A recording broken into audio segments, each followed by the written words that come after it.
ABC Sport on social is your sports conversation on the go. Video, player insight and analysis. This is the content you never knew you needed. Get ABC Sport wherever you scroll.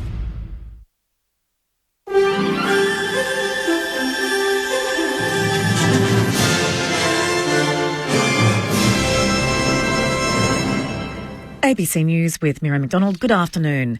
The Victorian Government has refused to publicly confirm whether frontline programs will have funding cuts in the upcoming budget.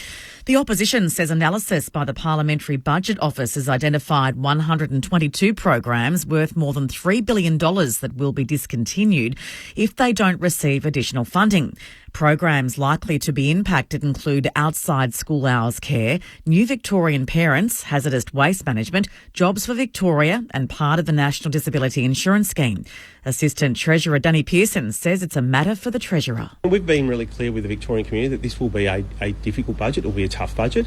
But again, I think those details will be announced by the Treasurer on the 7th of May. But I want to reassure the Victorian community that we are going to get on and deliver the election commitments that we took to the Victorian people back in 2022. Concerns are growing for a camper missing in rugged bushland in Victoria's high country after going on a dirt bike ride. Ashley Aldridge reports. An air and land search has resumed in the Jamison area for a missing 58-year-old Melbourne man named Stephen, who hasn't been heard from in 2 days. Police say the experienced rider left a campsite at Kevington for a dirt bike ride in the Mount Terrible area around 2 p.m. on Friday and told his partner he'd let her know once he'd returned, but failed to do so. Stephen was last seen wearing light-coloured motorcycle clothing and a black helmet with green stripes. Police and a member of Stephen's family are expected to address the media this afternoon. The Federal Emergency Management Minister says social media platform X's refusal to remove graphic content of the stabbing attacks in Sydney is proof tougher social media laws are needed. Mr Musk, owner of X, formerly Twitter, wrote yesterday orders to remove violent footage of the stabbings from his platform were a demand for global censorship and outside the power of Australia's eSafety Commissioner. Emergency Management Minister Murray Watt says the government will pursue stronger punishments for platforms spreading misinformation and harmful content. They have a responsibility as producers and disseminators of information to do the right thing by the public. They make a lot of money off the public, billions of dollars a year, and I think they owe us all a responsibility and they should comply with the laws like everyone else does. It's hoped a candlelight vigil being held to remember the victims of Bondi's stabbing attack will help the community begin to heal. 6 people were killed and a dozen others were hospitalised in a knife attack last Saturday at Westfield Bondi Junction. 5 of the 6 killed were women. Thousands of people are expected to gather at Bondi Beach tonight to share in a minute's silence, speeches and music.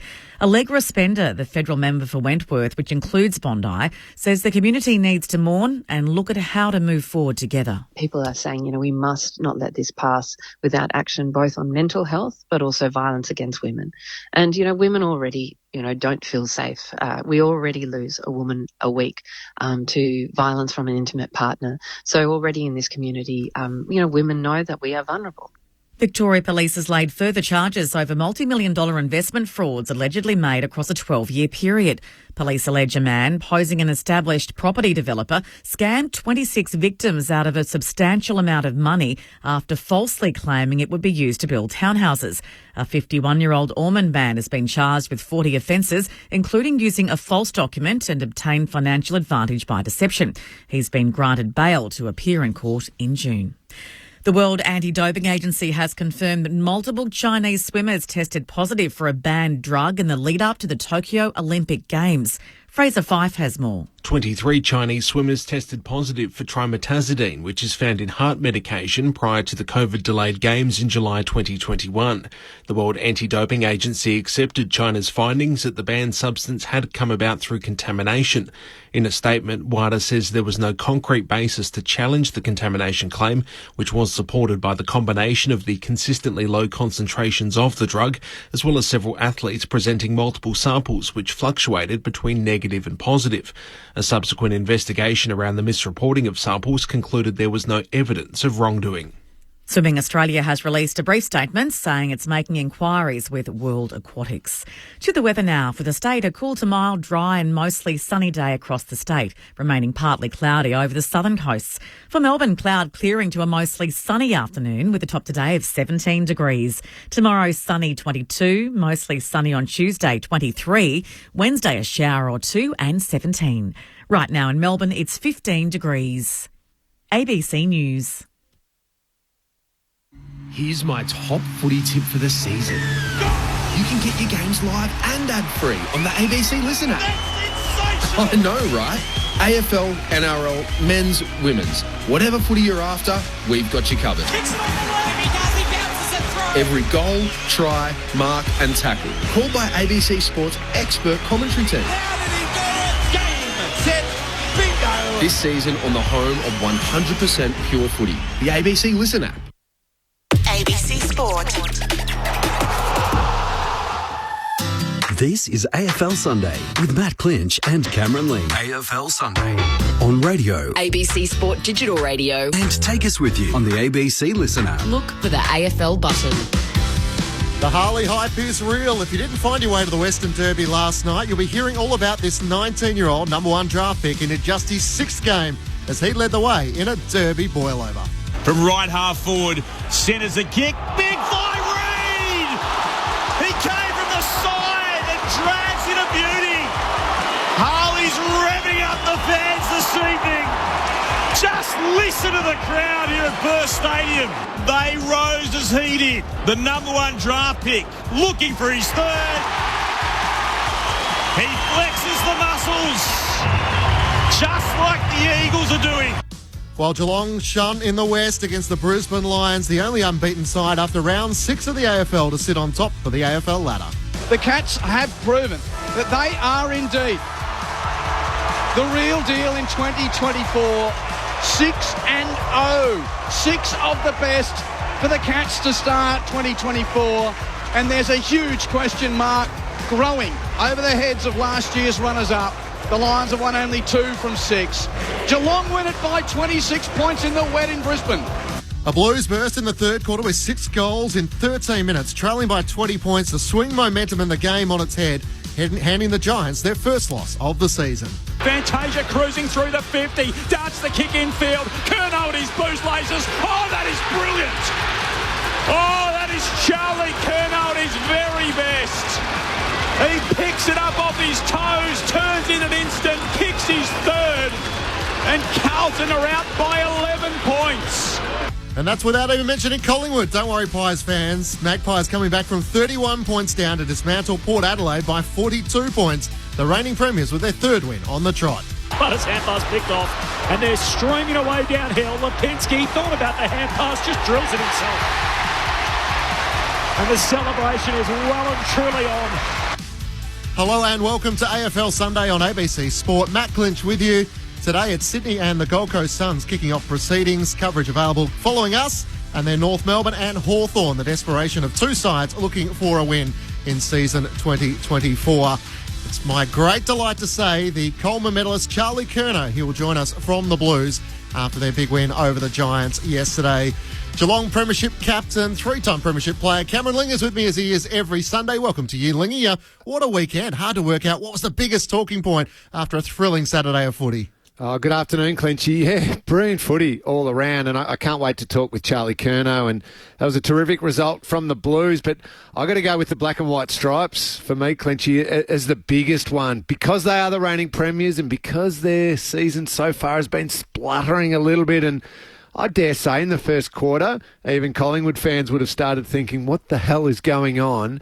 But the football, pretty much post-quarter time, was unbelievable. It was that premiership type football that they displayed last year and had them as the very best team in the competition. It was relentless. It was the way they just scrambled across the field, created turnovers. Once they cleaned up a turnover or a ground ball, they just turned it into attack like lightning. And it was that blueprint of the Collingwood way of last year. And that's the form. I wonder, I just have my little wonder if this is now the turning point. in a player's mind, sometimes you need a reminder of, that's all the hard work we have to do in order to play this magnificent, beautiful football. Or was it simply just they got on a run and we're still going to see some inconsistency? That's the question out of yesterday. But I tell you what, it was on display and it was brilliant to watch. I love it when we arrive on air and there's messages from listeners before we've even had a chance to fire up. So Stan is already on board. He's got a couple of comments. We'll bring them in a moment. 0437 774 774. But maybe it's the bias of being there. But for me, the Blues was the biggest performance over the last 24 hours. To do what they were able to do in that third quarter, Joel Peterson and I sort of turned to each other as Josh Kelly put through his second in 90 seconds, 20 points up, and thought, well, this is over. Clearly, the Giants are going to rack up another win and 6 on the trot. It was the way in which Carlton were able to swing it around. To score 6 goals in 13 minutes, the belief in which it gives the Blues that they can score in that manner against a side of high calibre, well, that puts the ceiling up for 2024 that they are a top 4 side and what might be possible this year under Michael Voss, added to the fact that they've had their fair share of injuries. So 11, I think, and a majority of them are soft tissue injuries, including Zach Williams, who left the ground midway through the second quarter. He had the crucial job on Toby Green. It's the second time so far this season Toby Green has been held goalless after he kicked 5 goals against the Gold Coast Suns. And just the components that are starting to come together for the Blues. I feel like all of a sudden they've got depth and they've got now confidence that they don't need necessarily their best team to win every week. So Tom De Koning and Mark Pitnet, massive tick for me. Tom De Koning goes forward, all of a sudden kicks 3 goals, a career best for him. He looks at home alongside Harry Mackay and Charlie Curnow.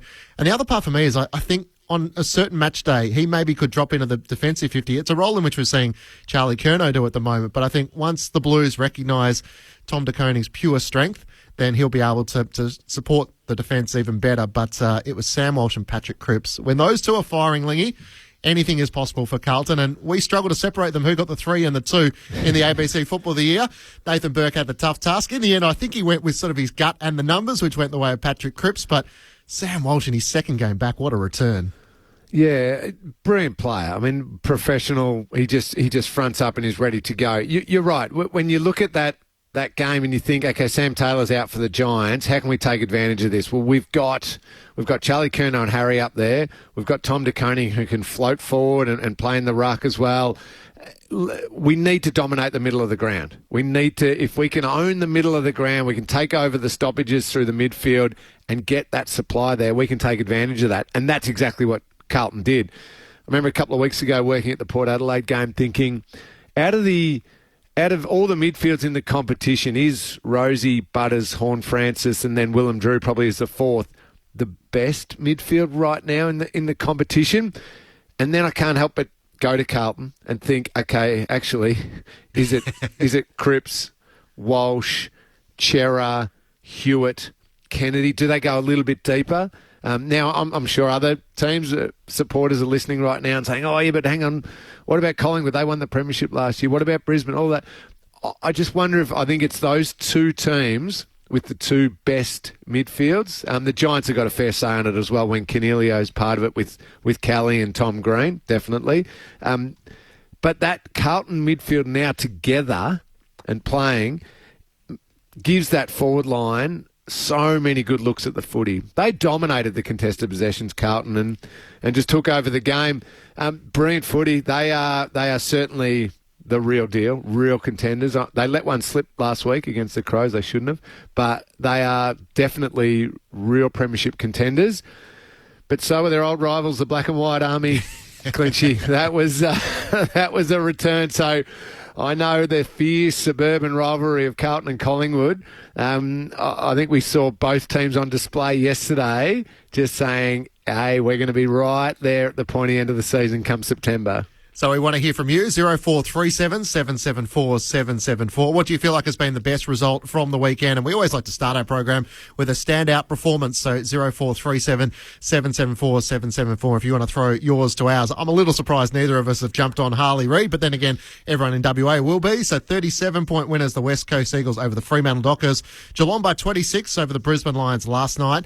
The Blues by 19 over GWS, and Collingwood by 42 over Port Adelaide. So the Cats are the only unbeaten side, 6 wins and 0 losses in round 6 of the AFL. The Giants with their first loss, they're in second position. The Blues in third. Sydney in fourth. They play the Gold Coast Suns today. Port Adelaide in fifth. Melbourne in sixth. Essendon in seventh, and the Western Bulldogs in eighth position. But as Stan has been in touch on the SMS, I mentioned before we'd even come on air, 2 comments I wanted to make to you guys before we got fired up. We need to make sure we're getting well behind our teams. It can fluctuate from week to week. And Harley Reid, we supporters are so fickle. A few games back, so much criticism. Look now, support your side no matter what these first draft picks give you. That's from Stan in Victoria. Good note to start on. We'll have a little bit to say about Harley Reid, a little bit later on. Brilliant, superb. I'm also going to have a bit to say about Fremantle while we're discussing Harley Reid. It was as though they were playing against the number 1 team in the competition, and West Coast Eagles are premiership contenders the way Freo let them play. But that doesn't take anything away from a kid who's playing in his 5th or 6th game of footy and kicked 3 goals, and you can see the joy that he's bringing to West Coast supporters who've been through a horror few years. Their team's been dreadful. He's bringing back the joy to footy there, which is a lot to sit on a young person's shoulders so early on in his career. But he seems to thrive in it, Clinch. He loves the celebration. He's got a little bit of confidence about him, a bit of swagger. You need to have that if you're going to be a real, genuine A+ grade superstar, and feels like he's going to be exactly that. It's a fair statement to make in your first derby, Western Derby, 58 for the 19-year-old. Matt Clinch and Cameron Ling with you on AFL Sunday on ABC Sport. What about the effort of the Blues yesterday? It was 6 goals in 13 minutes, a burst which swung the game, trailing by 20 points in the third quarter. They were able to charge to victory in the final term, and it's our great delight to say the Coleman medalist back-to-back, Charlie Curnow, has been good enough to join us on ABC Sport. Charlie, welcome. How good does it feel this morning waking up after a win like that? Hey, guys. Yeah, thanks for having me. Obviously, waking up the next day after a win is always a bit easier than a loss, that's for sure. That was just a good game of football all around. I think it was a good comeback in the third, as you guys just mentioned. So, I was just saying to Lingy, how big is that for your belief? The win is one thing, but the manner in which you're able to do it, to be able to surge in that third quarter and then see off any Giants challenge in the final term? Yeah, I think we probably actually played the whole game quite well. We probably just lacked a bit of polish and finished it in the front half at times. In the first half, I felt like Crippen led the boys so well in the midfield. We probably just need to get the ball back in centre downs for him. And I think the boys just kept going at it. And GWS came out hard with their pressure. And we found it was a pretty tough game. It was going to be a bit of a arm wrestle, and the boys were came home strong there, as you've seen. As I let Lingy fire a few questions, just take us into your afternoon. It hadn't been clicking for you in that first half, 4 behinds to the main break, and then you kicked 3 goals in a quarter. At what stage did you start to feel like it was turning your way, and did it take a bit of maturity just to sort of stay focused at the main break? I had a lot of boys around me, giving me confidence, and probably rushed myself a little bit, but it was just easy. I think like Matt Cottrell and I'm sure the boys did their role so well, and just being able to play in such a connected forward line, and Big H is up and running and going strong. So I had boys around me, like I said, just feeding me confidence, I guess, just kind of sticking to what I do throughout the game, just trying to get involved, I guess. I was lucky enough to get a cheap one out the back with Cots, and it got me going. It's always nice to grab one of those, Charlie. You do a lot of hard work. You got to get 1 or 2 of the little nice ones out the back. But I'm always amazed when I watch you guys play, and I love seeing it more when I'm live at the ground. Yourself and Harry, and you can even throw in Tom De Koning when he's down there as well. You never appear to be competing for the same ball. You're always isolated, never crowding each other. How does that come about? How much work goes into that so that you're not getting in each other's way? We have a few meetings about it, and I think those boys are such talented football players, and when they run and jump at it, and in one-on-one, not many people are going to beat them too. So just figuring out a way to play, we can all play together, and I think you got to see how seen once again how good Congy is up forward, and he plays the ruck role so well, and then be able to come forward and play with me and H is pretty exciting for us all. But yeah, as I said, I don't know. I spent a lot of time with Congy. He's down and surfing at Jan Juck. He probably tries to stay away from me and keep his distance. And maybe that's what working on the football field too. Imagine, Clinch, imagine you paddle out for a wave at Jan Juck and Tom De Koning and Charlie Curnow are out there. You wouldn't be stealing a wave off there. You wouldn't want to get cratched under a wave or underneath them. He's dainty the whole time, so. Charlie, and I know, obviously, you're able to escape a little bit away from a footy. You love your surfing and have grown up down the surf coast. But you are also playing for one of the biggest clubs in the land, in Carlton, who are very, very excited about the journey this group's on. How do you balance as a team internally what you got to focus on in that calmness versus the outside excitement and expectations of a big supporter group? It is. It's an amazing experience to be able to rock up. I mean, we played a Sydney-based team in Melbourne, and we almost fill out Marvel Stadium, and like you're saying, it's awesome, but obviously it does come with other constraints a little bit, I guess. I guess we have learned in the past the power of Carlton Football Club, and when we're not doing so well, and we've also had a run last year, and we got to experience when we're flying. So I think the young boys just experiencing it for the first time, and just kind of helps you get to feel the rush of our fans. And quick shout out to our fans. I think we're almost 100k members also. So if they keep pushing along and we get to 100,000 soon, that'd be great. Charlie Curnow is with you on ABC Sport. Carlton forward, yes, it feels like a good time to be on board the Blues, that's for sure. In terms of your footy journey, I mean, you touched on it a little bit there, but there was a period for about 3 years where you barely got to play a game, and the questions around whether your body would allow you to do what you wanted to do. To sort of have the last couple of years in the manner in which you have, you've been back-to-back Coleman medalist. What's sort of been the key in your eyes to being able to play the level of footy, which no doubt you would have known you were capable of, but to now have the professionalism, the maturity of your body to be able to go out and do it week in, week out? And I think the stat is 53 consecutive games you kicked a goal in. Right. Yeah, I mean, I haven't, I guess for me, it's just the medical team has been amazing. I know they're probably... they've got a lot of boys in there right now. I know they're getting back to a great spot once again, but just backing in their word and, sticking to what they had faith in me and to get back to where I was. And I think training's huge. Like, if you can get yourself out it's the hardest part. If you can get yourself out there and train in the pre-season each year, that, sets you up to be able to play a full season. So I've got a lot of the physios and medical staff that have supported me along the way to kind of get me back to here, and then being able to have the coaches around me to help support me when I'm playing. So, it's been a bit of a team role in the end. So, yeah. And to see Harry Mackay have the season in which he had, I mean, there's been a lot of questions around his goal kicking in the off-season.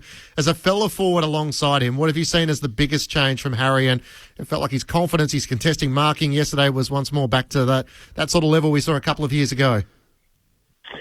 Yeah, I mean, he's playing some great footy at the moment.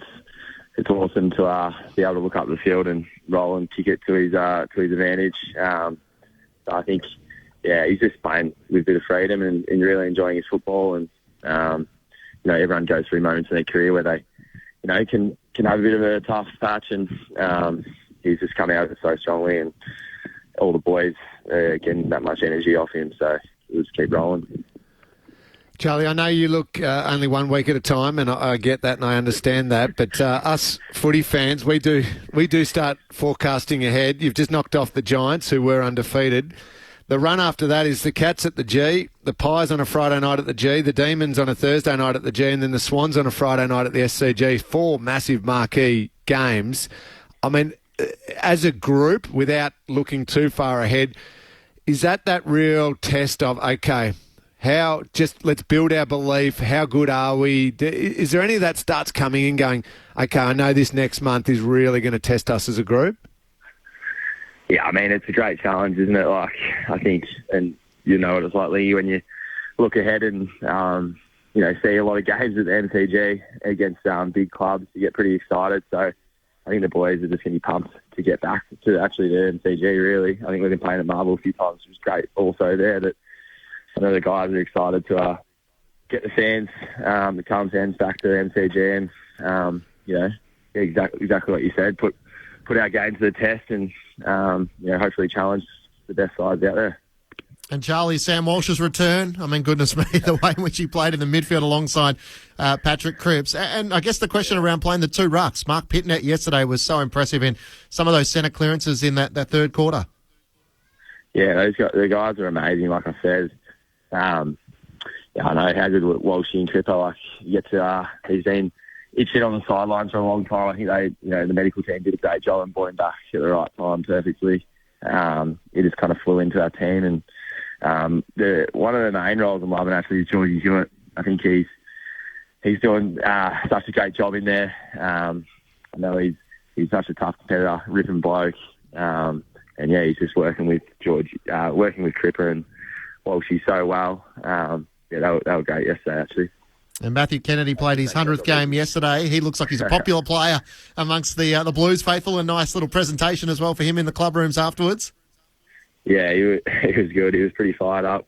Big chair, I think. That was nice to see him just get that little nice touch off his boot to finish off with a goal at the end of the game too. So I think he's real credit to himself. 100 games. And I guess he come from GWS, so we've got a few ex-GWS boys actually, I think, lying around. So I think they'll be pretty happy today.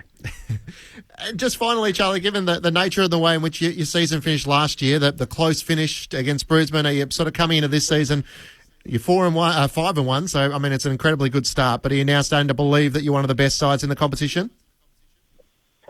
Yeah, definitely. It obviously comes, winning helps that.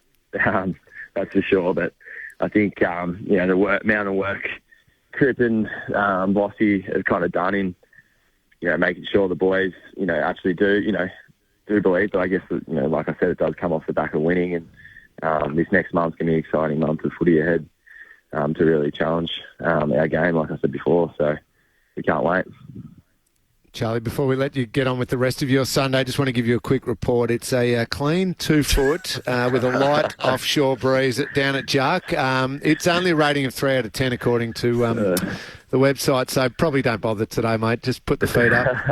I'm sure you'll see some long-headed bloke at 200 centimetres out there somewhere, so we'll have to see you down there soon. And Charlie, as we let you go, I mean, the Carlton fans, they were loud yesterday in that third quarter. Plenty of them are getting on board. I'm sure training's always pretty exciting, especially during the school holidays where you have them out during the week. Yeah, no, it is. It's great. We have a few clinics the other week too, and it's good to see the kids all firing up, and also the parents coming down and showing their support. Obviously, can't do what we do without them, and they make the Marvel Stadium a pretty loud place actually. So I think we're nearing 100k members. So we keep pushing and get people back onto carlton.com.au and sign up a few more. I think we'll be there soon. Beautiful work. Charlie Curnow, thanks as always for your time. Enjoy the rest of your Sunday, and we can't wait. It's a big month for the Blues. Good luck against Geelong. Easy. Thanks, guys. Appreciate it. Charlie Curnow joining us from the Carlton Football Club on AFL Sunday. Matt Clinch and Cameron Ling with you. 0437 774 774 if you've got a thought or an observation from the weekend, Ling. It goes to show how important building an entire network around the club is for letting players be their very best versions of themselves and great teams. You're right. That question you asked of Charlie around a few years ago when his body just looked like it wasn't going to allow him to be the player that he wanted to be.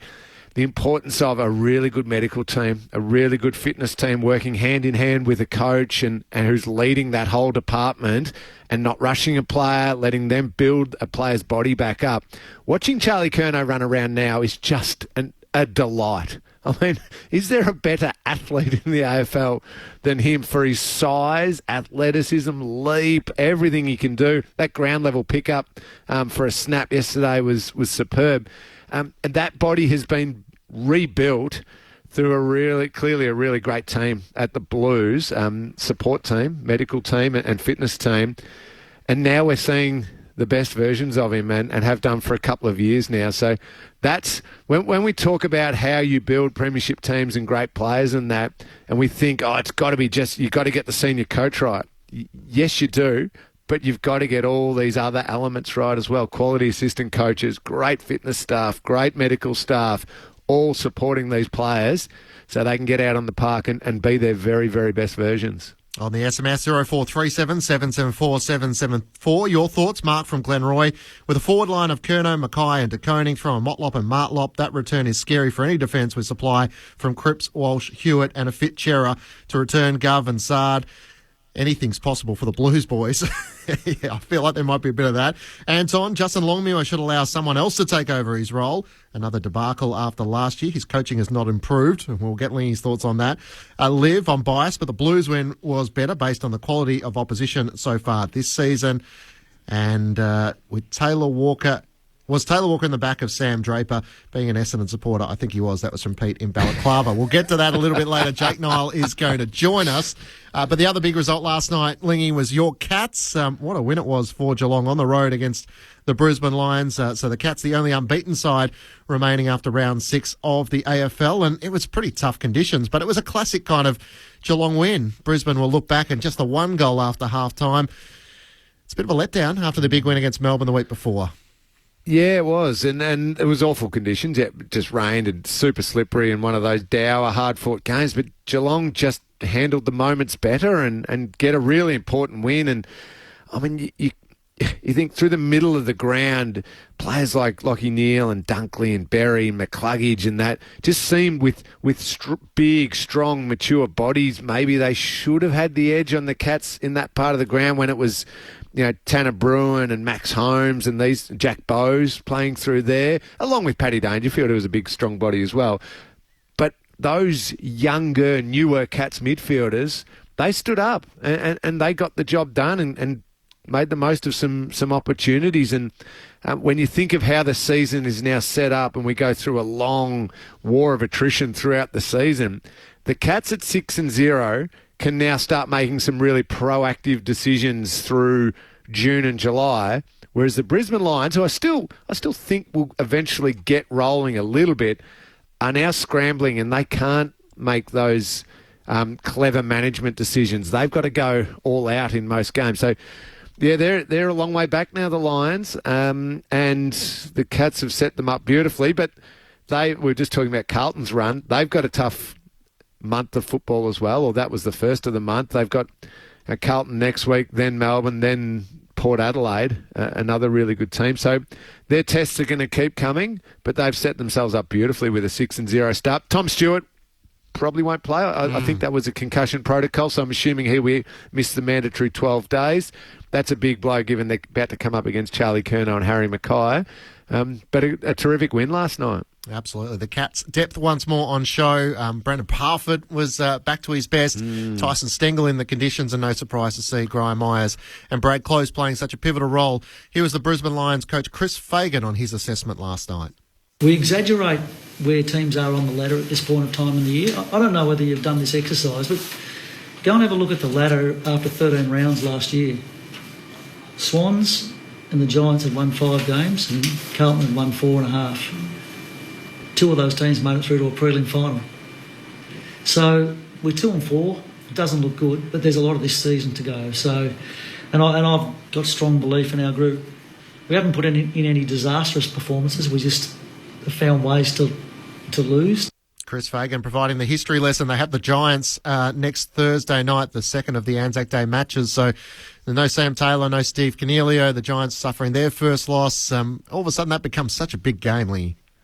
Oh, it certainly does. And he's right, though. I do love Chris Fagan. He is absolutely right. We can't jump too much. I think that halfway point of the season last year, I think the Cats were sitting well and truly inside the 8, and they looked like they got over their 0-3 start and were flying. The Swans were, as he mentioned, 4 or 5 wins and battling. And that flipped completely, and the Cats missed the finals. Swans got in there. Carlton came home, was storming home. The Giants nearly made a grand final. So great points by Chris Fagan, but you're right, it does set up a huge one with that Thursday clash at Canberra. The Lions have got to travel there, try and knock off a Giants team that are missing key players, but will also be stung by what happened in that Carlton game yesterday. That's a monster. It's a huge game. I dare say it. In 2 and 4, it's not the end of the world. 2 and 5 seems pretty close to the end of the world.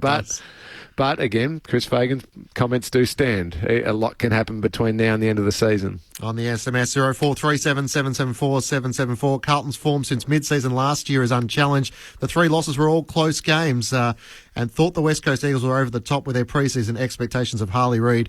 Boy, was I wrong. That was from Danny, and there's a few more who are jumping on the bandwagon of Harley Reid. We'll touch on him in just a moment, the West Coast Eagles and their big win over the Fremantle Dockers. Collingwood back in town with their win over Port Adelaide.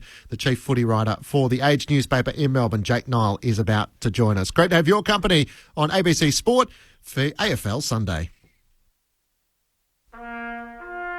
Join us to commemorate Anzac Day across the ABC. We honour all who have served in our name. From live coverage of the dawn service and march in your capital city to the services at Gallipoli and Villers-Bretonneux. At the going down of the sun and in the morning. Anzac Day 2024. We will remember them. On ABC Radio, ABC TV and iView, online and on the ABC Listen app.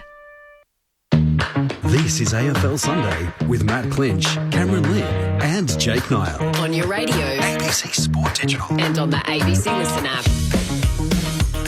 Coming up today as round 6 of the AFL continues, it's the Sydney Swans taking on the Gold Coast Suns, and then in the twilight, Hawthorn and North Melbourne, 2 sides desperate for a win. You'll hear it to close out the weekend's footy. At this stage on every Sunday, as we welcome our South Australian audience for the first time, the chief footy reporter for the Age newspaper in Melbourne, Jake Nile, joins us to talk through some of the biggest topics of the weekend. Jake, welcome to you. What a weekend of footy it's been. Lee and I were debating which we thought was the most impressive win of the weekend so far. What did you think? Well, I think you can make a case for about 3 or 4 teams. Geelong obviously won, given they were playing at the Gabba and the situation they were in. Losing Tom Stewart during the game, you can make a case for Carlton, I think being 20 points down in the third quarter, or in the game twice, and then having that burst of momentum against the previously top side. And I think Collingwood was the most significant in the sense that we haven't seen this yet this season. They did beat Brisbane in Brisbane, but that wasn't a great Brisbane performance. I think that given the situation in that game and given the position Collingwood was in this season, they completely turned. It felt like they changed from 2024 Collingwood into 2023 in the space of about 15 minutes. And their pressure rating was just off the roof. I think it got to 238 or something for a 10-minute period. It just was ballistic. And what's that, a 73-point turnaround against a team that had, smashed Essendon not that long ago. So I felt, and got over the line against Fremantle, I felt that was the performance that was the most ominous, even though, and in part because we haven't seen it yet. And I think you and Lee are in agreements on the biggest winner of the weekend. In terms of the biggest loser, you're probably on the same page as well. Fremantle here was Justin Longmuir. We've got to be better than that. We've got to be able to respond quicker. And I thought once they got on top on the scoreboard, that we started getting reactive. We started getting led to the ball, and we started becoming unpredictable to each other. A lot went wrong. After 3 wins to start the season, Lee, 3 losses on the trot, and they haven't been able to score above 60 so far this season. Only had the 40 inside 50s last night against the West Coast Eagles. Oh, that was a terrible display by Fremantle. Well done, West Coast Eagles, and pump them up. And I'm as excited as everyone about Harley Reid and all that. But, Jake, I'm sure you agree with this too. West Coast win against Richmond, well done, well played. Given the horror that West Coast has been through for multiple years now, they probably got 1% of their confidence back from that game. If Freo were genuinely serious and a finals contender like some of us thought they were coming into the season, they smashed that confidence right back out of West Coast from the very first bounce. You don't let them win the contested possession by 24. You don't let them get a jump on the scoreboard. You don't let Harley Reid get up and about and let the crowd get involved in this excitement of this new young kid. You just are ruthless and hard and play quality football, and you put West Coast back into that dark place that they've been for a long, long time. Instead, Freo just let them play this beautiful, comfortable-looking footy, and the scoreboard gave everyone a great, warm, fuzzy feeling. I was so disappointed, Jake, in Fremantle yesterday. I thought it's one of the most disappointing games they've had under Justin Longmuir, probably the most disappointing. They had a few last year, and they, of course, were very good in 2022 when they got to the second week of the finals. I think a problem with the way Fremantle play, Lingy, is that they're not a team that seems to be built for big comebacks. We just talked about Collingwood's momentum swing, Carlton's momentum swing. Fremantle, if they get that far behind, there's a point where I'm watching that game and I'm thinking, you're just not going to come back from that far behind, irrespective of how well you play, partly because of the style they play is more careful with the ball. It's a great point you make, because I've always said there's two things that are really intimidating for an opposition. One is obviously the physical, contested ball, pressure can intimidate opposition. The other one is the fear of the opposition being able to score heavily. If you think, if we're even a couple of percent off here, this team can just pile goals on. That is so intimidating for a team. And you don't have that factor against Fremantle, because you think, well, even if they get control, what are they going to kick? 1 goal in 10 minutes? Not the end of the world. Yep, no, it's a real issue, and they have to, I think they have to more forcefully, they've tried to adjust to the change in football which came about through the Richmond coaching influence of the more ballistic style, but I don't think they've fully embraced it, and I think that's been something that's Justin Longmuir is going to have to do if they're going to get to where they have to get to, because they've got 4 or 5 or 6 young players that they can build a very, very good team out of. The voice of Jake Noel alongside Cameron Ling, Matt Clinch with you on ABC Sport for AFL Sunday. The big talking point of the week is going to be Toby Green, Jake, and what the match review officer, Michael Christian, views this. Here's how we called it on ABC Sport. Cal Ward through the hands of Sam Walsh, kicks up towards Toby Green. Boyd back with a flight.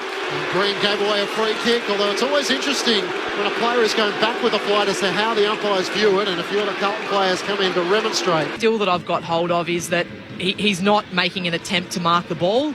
He's turned his body, and the argument I'm sure from him will be that he's protecting himself, which is the natural instinct to do when you're in that position. But as you rightly said, Clinchy, it's what the AFL is trying to stamp out. And I mean, thank goodness on this occasion that Boyd was able to get up and continue to play and doesn't appear hurt. Yeah, it's the old brace versus bump debate. Is he bracing for contact to protect himself, or is he bumping?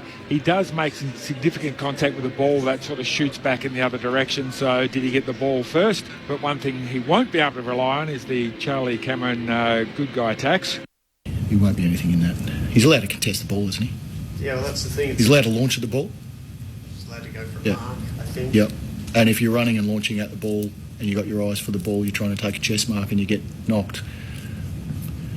Free kick against. It's hard being Toby. I was just going to say, is it hard for players leading at the ball in general now? Like we saw the Peter Wright one. No, earlier. Just Toby. Adam Kingsley, the GWS Giants coach, and the way in which we saw it yesterday with Kieran Peterson, the Carlton AFLW captain, alongside Nathan Burke. So, Cameron Ling, when you saw it, does Toby Green, in your eyes, breach his duty of care to brace when he's trying to win the ball, or did he make high contact in your view? No, I don't think he breached his duty of care. I don't think he should be suspended for this, Clinchy. It is different too, and people will make the comparison of Peter Wright and Harry Cunningham.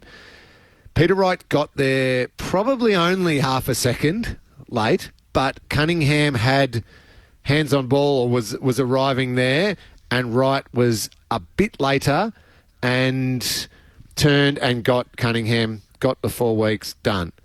This one, if you watch it, forget about the still photos that show his shoulder into his head. If you watch it, the ball and Boyd and Toby, they are all meeting together at pretty much exactly the same time. It is Toby Green doing what he is entitled to do, and that is to fly for a mark. Now, he makes contact with the ball, and then on his follow-through makes incidental contact. Unfortunately, with Boyd and does get him high. I acknowledge that, so not a problem. If you want to call that a free kick because of incidental contact high in a marking contest, absolutely pay a free kick. But on this one, where it is simultaneous that they meet, Toby Green's entitled to contest the football there. And a player running back into his path is very, very brave, but also it's contact in a game that is incidental, accidental, unfortunate, but not suspendable. How did you view it, Jake? My first instinct was to say, and this is, you always watch in fast motion, Clinchy and Lingy. When you see it in slow-mo, it doesn't look as good as for Toby Green as it does in fast motion.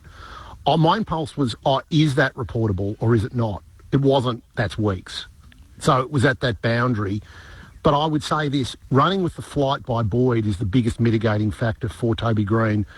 And I think that he'll probably get off on that basis, is that he had to have a player running with the flight has to take some responsibility. And I wrote a story during the week, guys, where they looked at concussions in the numbers last year in a presentation by the AFL to clubs and to the agents. It's 42% of the verified concussions were from marking contests, which surprised me. That's a much bigger number than I thought it would be. So the AFL has to look at marking contests, but players running with the flight. Lingy, you'd be hearing this too. I think Phil Davis commented on it. Coaches are now coaching people to maybe you don't have to run with the flight. You know, some of these acts where you're not going to win possession, I think that should be part of this discussion, not simply Toby Green. Yeah, I think that there's... Does that make sense? Yeah, it's a really good point because it's such a fast, ballistic game now, and we, as footy fans, expect so much of our players. They're going to go in that situation, but sometimes it's not... that one, Boyd could get there and got met at the same time with Toby. Other times, they get into a position and they're still going despite the fact that they're not in a great position. They're in a vulnerable position, and they get hurt. Then they're out of the game. They're actually hurting their team more from that. But unfortunately, we get things like we did on, I forgot what night, or Friday night with Josh Rochelle. And everybody's jumping up and down saying, oh, what an awful moment, you know, didn't he duck his head, all that sort of thing. So then players feel that. They're like, oh, well, I have to go. I've got to go because otherwise I'm going to get smashed from all corners. And we end up players getting hurt more from it. So we almost need to change our outlook on things. I don't think Toby gets suspended, but I tell you what, Jake, I think Jesse Hogan gets suspended for a week for his one on Lewis Young. Yeah, I want to have another look at that. That would be a bad blow for GWS. So it was an open palm to the face of Lewis Young. It was caught on the goalpost camera. It was not just once, it was twice, and the second blow was more telling. It's still a striking motion, yep. Open hand or fist. When you're using the heel of your hand there, that's almost the same force as a closed fist. And we know that the AFL does not want those, you know, they don't want body punches, they don't want jumper punches, they don't want those strikes to somebody's face. I think Jesse probably cops a week. It's certainly intentional, so that will be the interesting part. It's just whether the match review officer sees it as a reportable offence. Matt Clinch alongside Jake Niall and Cameron Ling with you for AFL Sunday. Just lean in a little, Crows fans. We're going to take you back through the events of Friday night. Here was how the ABC Sport team called it. Dean Margetts, the former umpire who joined the AFL Saturday team with Corbin Middlemass, Mick Malthouse and Luke Ball. And the AFL CEO, Andrew Dillon, who was a guest as a part of the AFL pre-game in the West. O'Brien wins it down. Walker collects. He's tackled by Caldwell, trying to knock the ball out. Another pack. The umpire circles. They're appealing for holding the ball. The siren. Essendon edge the Crows on a Friday night heart-stopper in Adelaide. I think umpires, we're paid to pay all infringements, irrespective of time of game or the score on the scoreboard. I'm sure umpires are aware. They see the boards on the bench. They have a glance at the scoreboard at times. But as I've often said to the umpires that I sort of run over here in WA, you know, you've got to do what's right, not what's easy. It would have been easy for a ball up there, but if you go through your cues and your rationale around that decision, it would have been a really positive and a strong holding the ball one to pay. Once you look at it in slow-mo and you look at the three different angles, technically it was there. but there was 17 Essendon players in the forward 50 and around. It was really hard, and we don't want the umpires guessing. So technically it was incorrect, but if they don't know, we don't want them guessing. AFL CEO Andrew Dillon yesterday as part of the ABC Sport team leading up to the match in Perth. So, Jake, are they having 50 cents each way there? Technically, the outcome should have been holding the ball, but we can see under the circumstances how the umpire made that call. You can see it. I think what would be interesting to hear the umpire's version, not the AFL's filtered version. And if the umpire said, well, I couldn't really see it, I couldn't be certain to pay the free, I think everyone would accept that. By the way, when people talk about an umpire not having the courage to make a call at the end of a game, I think if that had been paid and the Adelaide player had just slotted the goal, I don't think people would have objected. I think everyone could see that was holding the ball. I tend to agree with you. I think by the end of the weekend, most have agreed. It would have been a controversial call. I think even Essendon fans would have said, well, he did lie on it. And it was holding the ball. Having said that, holding the ball. It was definitely holding the ball. So I don't think there's really, if the AFL, put it this way, when the AFL admits that it's a mistake, it's 100%. It's not 90%. It's a mistake, right? They don't make admissions of that type unless it's egregious. But I do agree with Andrew Dillon, though, Jake, that umpires, they can't guess. We can see it, and then on replay we can see it again and again and again. If they don't see it, don't guess. I do agree very strongly with those sentiments. Well, that's right. I think there's a tendency to not pay a free is easier than to pay a free because you have to be clear to pay the free. And I think the other point that I don't think should be lost in this is I felt, watching the game, Essendon deserved the win. I think the Crows would have pinched it. Yeah. So over the whole game, in bearing in mind bounces of the ball and decisions that went both ways, I think Essendon was a deserving winner. I think they overall played the better footy. Having said that, yeah, that call was wrong. Yeah, probably didn't help the Adelaide Crows fans who have just one win from their first 6 games that Sam Draper was reenacting his dead fish action in front of the old scoreboard. There a lot would have been watching, and just a little irate that the umpire didn't blow his whistle. But I tend to agree with you, Jake. I think the Bombers did a lot more right than Adelaide did, and it would have been a pinch if the Crows had the last shot of the night and Taylor Walker had sealed a famous win. It wasn't to be. In terms of momentum swings, as we let you go, Jake, I mean, what a compelling season we've been seeing. Collingwood, what they were able to do at the MCG yesterday against Port Adelaide to kick 8 unanswered goals at one stage to swing the 31-point deficit to a 12-point lead, and then Carlton, what they're able to do in that third quarter as well. Sides are never out of it in this season, are they? Their ability to score quickly and to swing momentum. No, and I'd be interested in Lingy's thoughts on this. When he played, it was easier, I think, to stop a team with you could force ball-ups. Well, they hailed it, maybe to a degree. Now they've got insufficient intent to get a boundary throw in even. You can still get a boundary throw and kick it out to the line, but the rules have made it harder. You get called play on more quickly, and I think teams man up better for that loose player to chip it around to take some time off the clock. I think it's much harder for teams, and they really have to try and score and indeed get the ball back.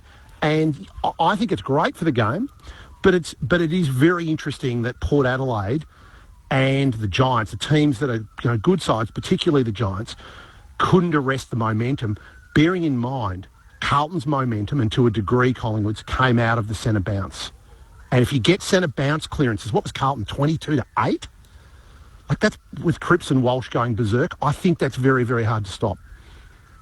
The 666 rule has been a good one. We can argue, we can debate around different rules that have been brought in, but I do like that. Now, coaches don't because they don't have that mechanism of loose players behind the ball to do that, but the centre bounces leave the game still up in the air, the result, because you can score quickly from those if you can get control of those. So I like that, and you're right. It is harder to stop. There are less levers for coaches to pull to stop a momentum shift, especially if the ball keeps returning back to the centre bounce and back to a one-on-one formation at each end of the ground. Well, and you can extend that to Fremantle. I mean, Fremantle, West Coast had kicked, the first 7 goals. Yeah. And you're just watching it thinking, well, it's 3 or 4. If they can stop it now, they're in the game. Once it gets out to 7, you're not going to win the game. not the way Fremantle play, as we discussed earlier. So I think that how teams coach for this, how teams are coached to arrest momentum, and a lot of it comes down to having... I think it's a reason, Lingy, that the premiership's lately been run by teams with a core of experienced players, very sizable core of very experienced players, like Collingwood last year, Geelong in particular in 2022, and of course those Richmond teams had that core of players who on the field could make decisions on the spot. Yeah, on-field coaching, definitely, Jack. And the other downside coming through from the Western Derby was Mitch Turner reported, having called the match, that he spotted an incident between Michael Walters and a Fremantle fan, or a fan as Fremantle exited the ground. So Walters and Fremantle staff pointing someone out to security. Nat Fife came in to support Michael Walters. So the club has said there's an incident and they're investigating it, but hopefully the fans in that area were able to notify security, because that is always concerning when it's part of our game and what's taking place at the venues. Jake, thanks so much for your time. We'll chat again next Sunday. Appreciate it, guys. Jake Niall, the chief footy reporter for The Age newspaper in Melbourne. We'd love to hear from you on the SMS 0437 774 774. Ian says, another look. Toby Green looked to turn his shoulder into the head. Maynard got away with the damage he did. Green has in the past, so there'll be a few thoughts like that. I certainly had a few WhatsApp from Essendon fans, Lingy, who were keen to point out that Peter Wright maybe copped a week more than what he deserved. And plenty of the other thoughts coming through around whether Toby Green has had the benefit of the doubt in the past. Annie, who's going the alternative, feels that he has been assessed harshly in the past, so hopefully on this occasion he might get the benefit of the doubt. To close out AFL Sunday, each week we finish with Lingy's last word. You'll come as a bit of a smiles, Lingy. We've updated the opener. Ooh.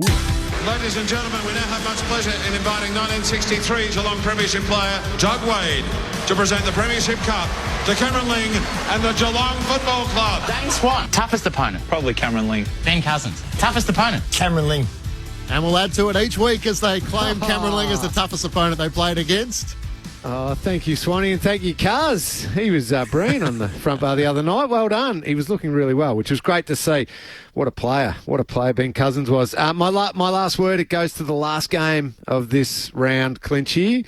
The mighty clash between the Hawks and the Kangaroos, which I know you're off to call for ABC Grandstand. It might not look as like the biggest game, but it has a lot of ramifications. And I think, as weird as this might sound, given neither of the teams have a win, it is more important for North, this game, because of the narrative right now. Last night, you got Harley Reid absolutely flying in the West, and the debate raging around, did they do the right thing or the wrong thing by winning a game of football last year? Which you'd always say, win, build a competitive culture in the club. But is Harley Reid the difference? Should the Kangaroos have got him by not winning that game? That debate is swirling. They're also not as cashed up and certainly not as high profile as the Hawks. So the ability to ride out continued, prolonged horror stretches and horror seasons is harder. The Kangaroos need to see the light at the end of the tunnel, more for their relevance in the competition and what their future's going to look like. They had a brief burst of relevance when Alistair Clarkson was appointed. It's like, oh, we got him. We nailed the big fish. We got the coach we wanted to get.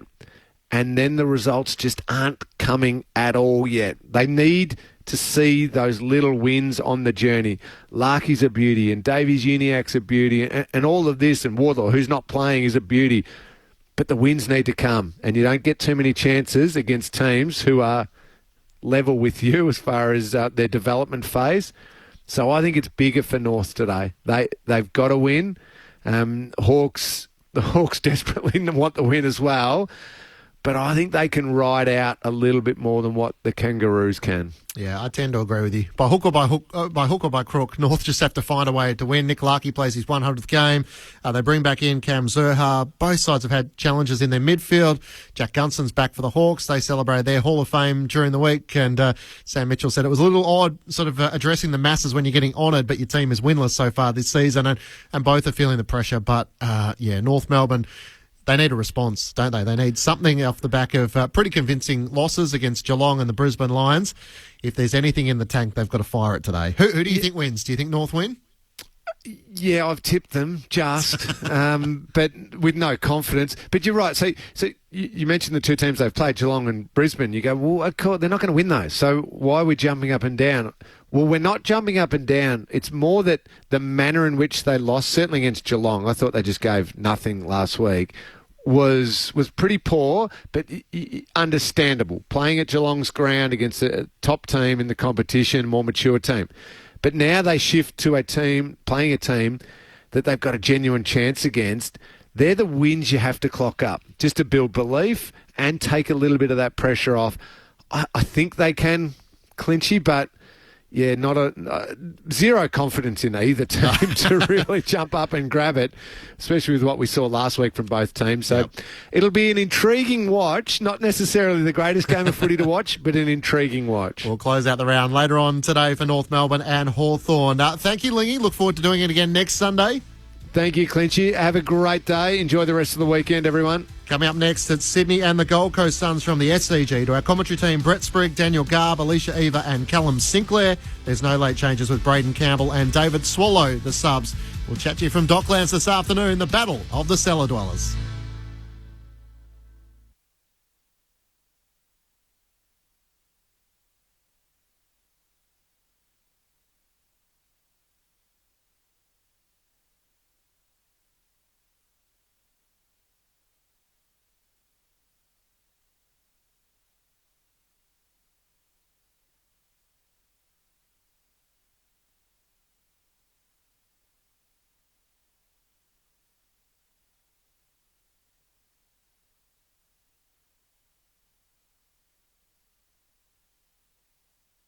Academy in last year's draft. Jake Rogers gets his opportunity today. They were back on the winners list last week against Hawthorn. I'm sure they'd love a big scalp to show the competition. These young Suns should be taken seriously, as your Sunday of footy is just mere moments away. But there will be a moment of reflection and mourning following the events of last weekend at a place not even a kilometre away from here at the Bondi Junction Shopping Centre. It's been felt certainly in this community here in Sydney, and the Swans want to pay their respects before we get underway this afternoon here on ABC Sport.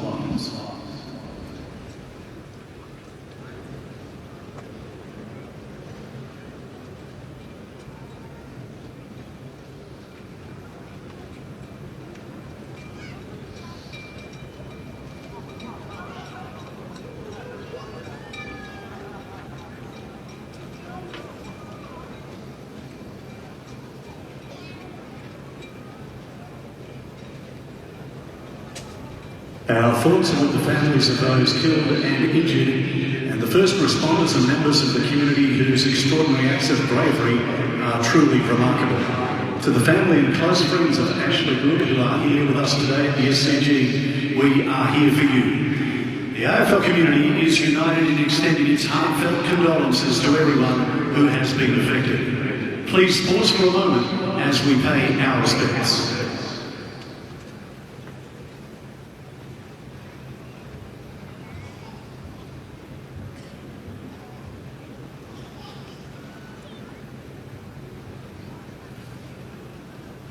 May the victims rest in peace. Thank you, ladies and gentlemen, boys and girls. Solemnly observed by the two teams and the captains shaking hands and placing sets of flowers on the middle of the western wing of the SCG. ABC Sport is where you are. The Sydney Cricket Ground is where we are. My name is Brett Sprigg, and I'll call the action today alongside Daniel Garb.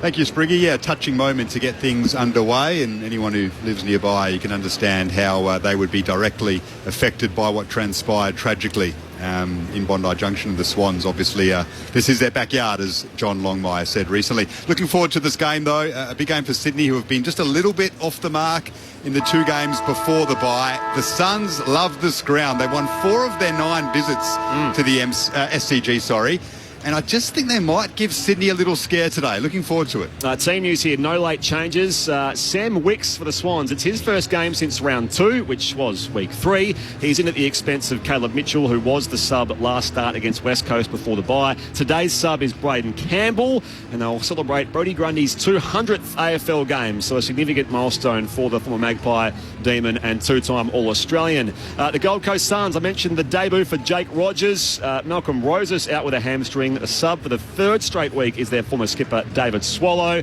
That's the team news here. The opening bounce is just moments away. You can text us 0437 774 774. Along for the ride, it's a big welcome back to Giants captain Alicia Eva and former Eagle and Swan Callum Sinclair. Nice to see you both. Hello all, it's good to be back on ABC Sport. How are you, Cal? Oh, I'm absolutely thrilled to be back on ABC Sport, but keen for today's game. Suns tend to trouble the Swans here at the SCG, and I think you made the point, Spriggy. They've probably had a bit of a staggered run the last couple of weeks, so going to be a good challenge for the Swans, but equally this young Suns lineup is going to be an important game for their growth if they can get 4 points today. Swans won the first three, Alicia. Their pressure has dropped off. Their scores from turnover have dropped off. What do you see across this game as being the key pillars for these two sides? Well, I think if we looked at the game last weekend, Gold Coast against Hawthorn, Gold Coast pressure was up. I think it was 1.94 for all those statisticians listening on, which is relatively high. So the Gold Coast, they want a forward half game. They want to win the scrap in the middle and lock the ball inside forward 50. So centre bounce goes a long way today, but the Swans, they'd be looking to increase that pressure rating again and start scoring a little bit more from turnover. They've been a little bit too heavily reliant on stoppage the last fortnight. So they'll be looking to reset after the bye and start playing that brand of footy. Correct, and I think probably I mentioned pre-game definitely is for Brodie Grundy on his 200th game. Playing for the Sydney Swans, we all know he's had a bit of an interrupted an interrupted couple of seasons. We all know what happened at Melbourne last year. His last year at Collingwood fell out of favour with a nasty foot injury he had there, but good to see him playing back with some good footy. And particularly against Jared Witch today, another former teammate from the Pies. Declan Byrne is downstairs for us. What's conditions like down there, Declan? Yeah, it's about 20 degrees. The sun's just poked through the clouds at the moment. There is a bit of a wind, a southerly, so that is going towards the Paddington end as you're looking right to left. Papley won the toss. They're going to kick to the other end, to the Randwick end. Okay, thank you, Declan. The subs are Braden Campbell and David Swallow. It's a Sunday of footy here on ABC Sport. Getting us underway first up for the Swans and the Suns. You're with Daniel Garb. Matt Rowell in the middle, number one in the comp for clearances and contested possessions per game. James Rowbottom, straight to him. No surprise there. We're underway. Sunday afternoon footy on ABC Sport. Rowbottom gets hands to it first. Spills the way of Grundy in his 200th. A handball wide to Lloyd, and now back to Warner, who throws it on the boot. And the Swans go inside 50. Bouncing ball in attack, and Marty gets hands to it. Turned it over. McAndrew to Rowell. The Suns in defensive 50. Flanders was tackled as he tried to get rid of it. Heaney picked it up. Flanders wins it back. And now the Suns can exit defensive 50. It's scrappy. It's hot early on. Rao tapped it to Ainsworth. And now the Suns can get clean possession through Miller on the outer side. Their captain thumps it up the outer side here in bright sunshine. Strong contested grab taken by Ethan Reid. One of the three guys who debuted in the gather-round game a couple of weeks ago. As I said, 5 debutants this year. Raking kick inside 50 from Miller, but it's picked off by Blakey.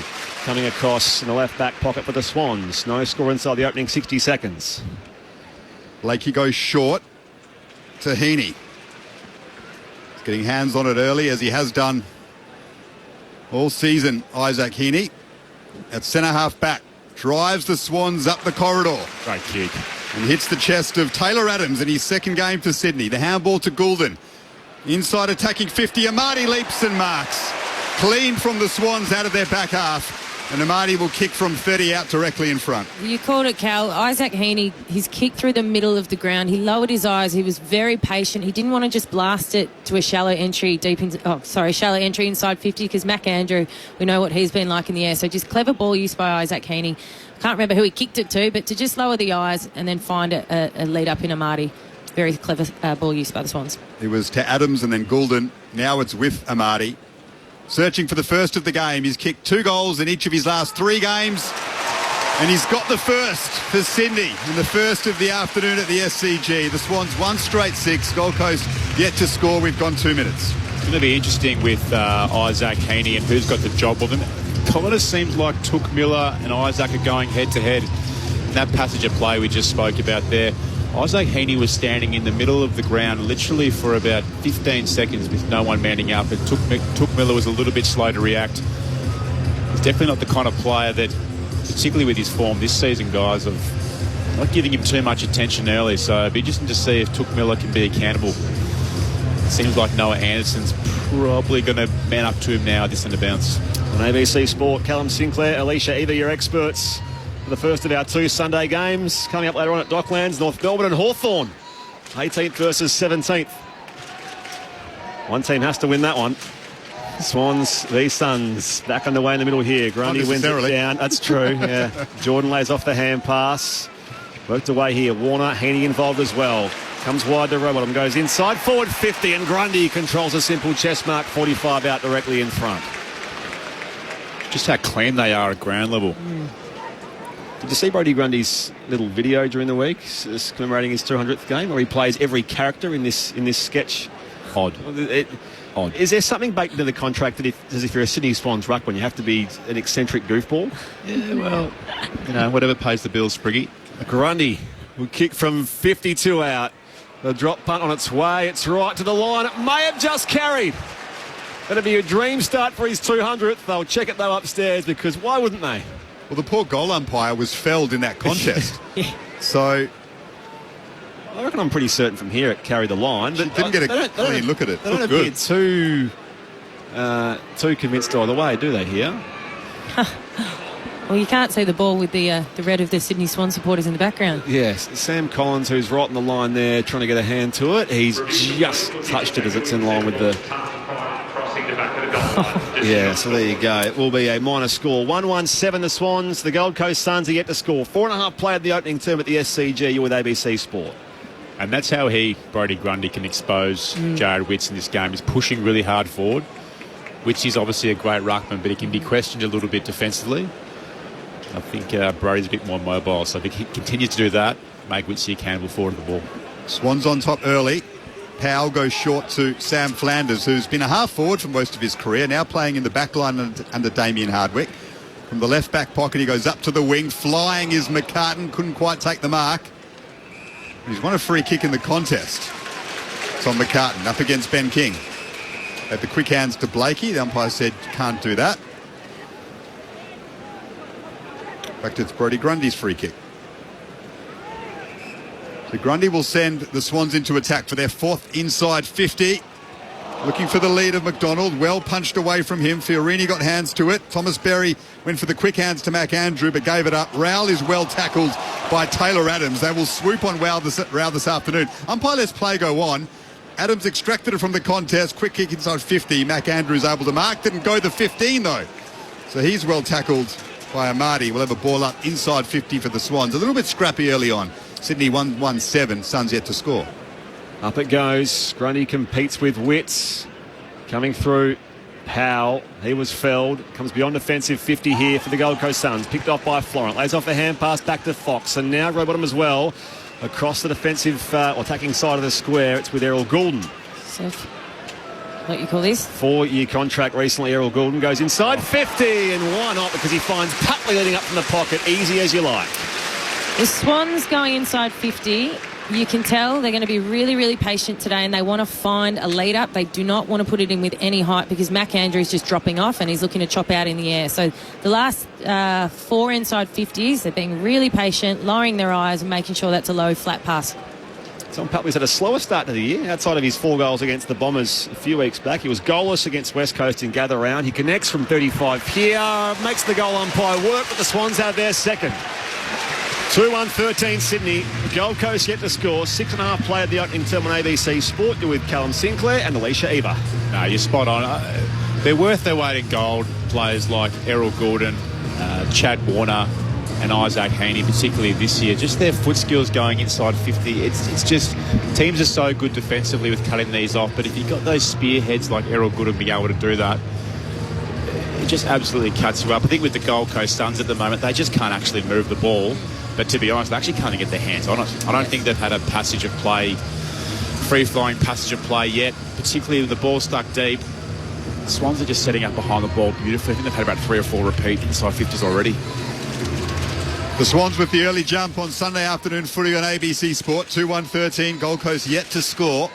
7 minutes gone in the first at the SCG. Grundy wins the ruck tap again. Taylor Adams gets hands on it.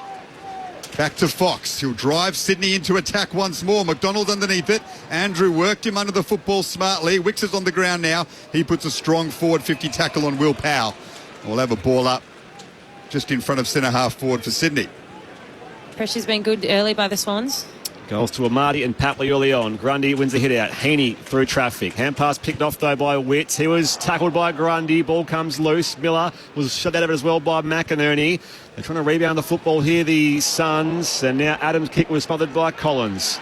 The new Swan goes again. Adams sends a wobbly kick inside 50, but Heaney obliges and marks in the right forward pocket, 35 out. I've watched Isaac the last probably 30 seconds. He is getting absolutely no attention from that Gold Coast Suns midfield group. I don't know who's going to him, whether it's Touk Miller or Noah Anderson, but they're getting sucked to the ball, putting absolutely no pressure on Isaac whatsoever. And I think he's had one score involvement already, a couple of clearances. Now he's having a shot for goal. So he's got a tough angle to kick from here, deep in the pocket. The Brownlow medal favourite, Isaac Heaney, lines it up.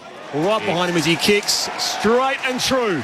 The Suns, in fact the Swans, have the first three. 3-1-19, Gold Coast yet to score.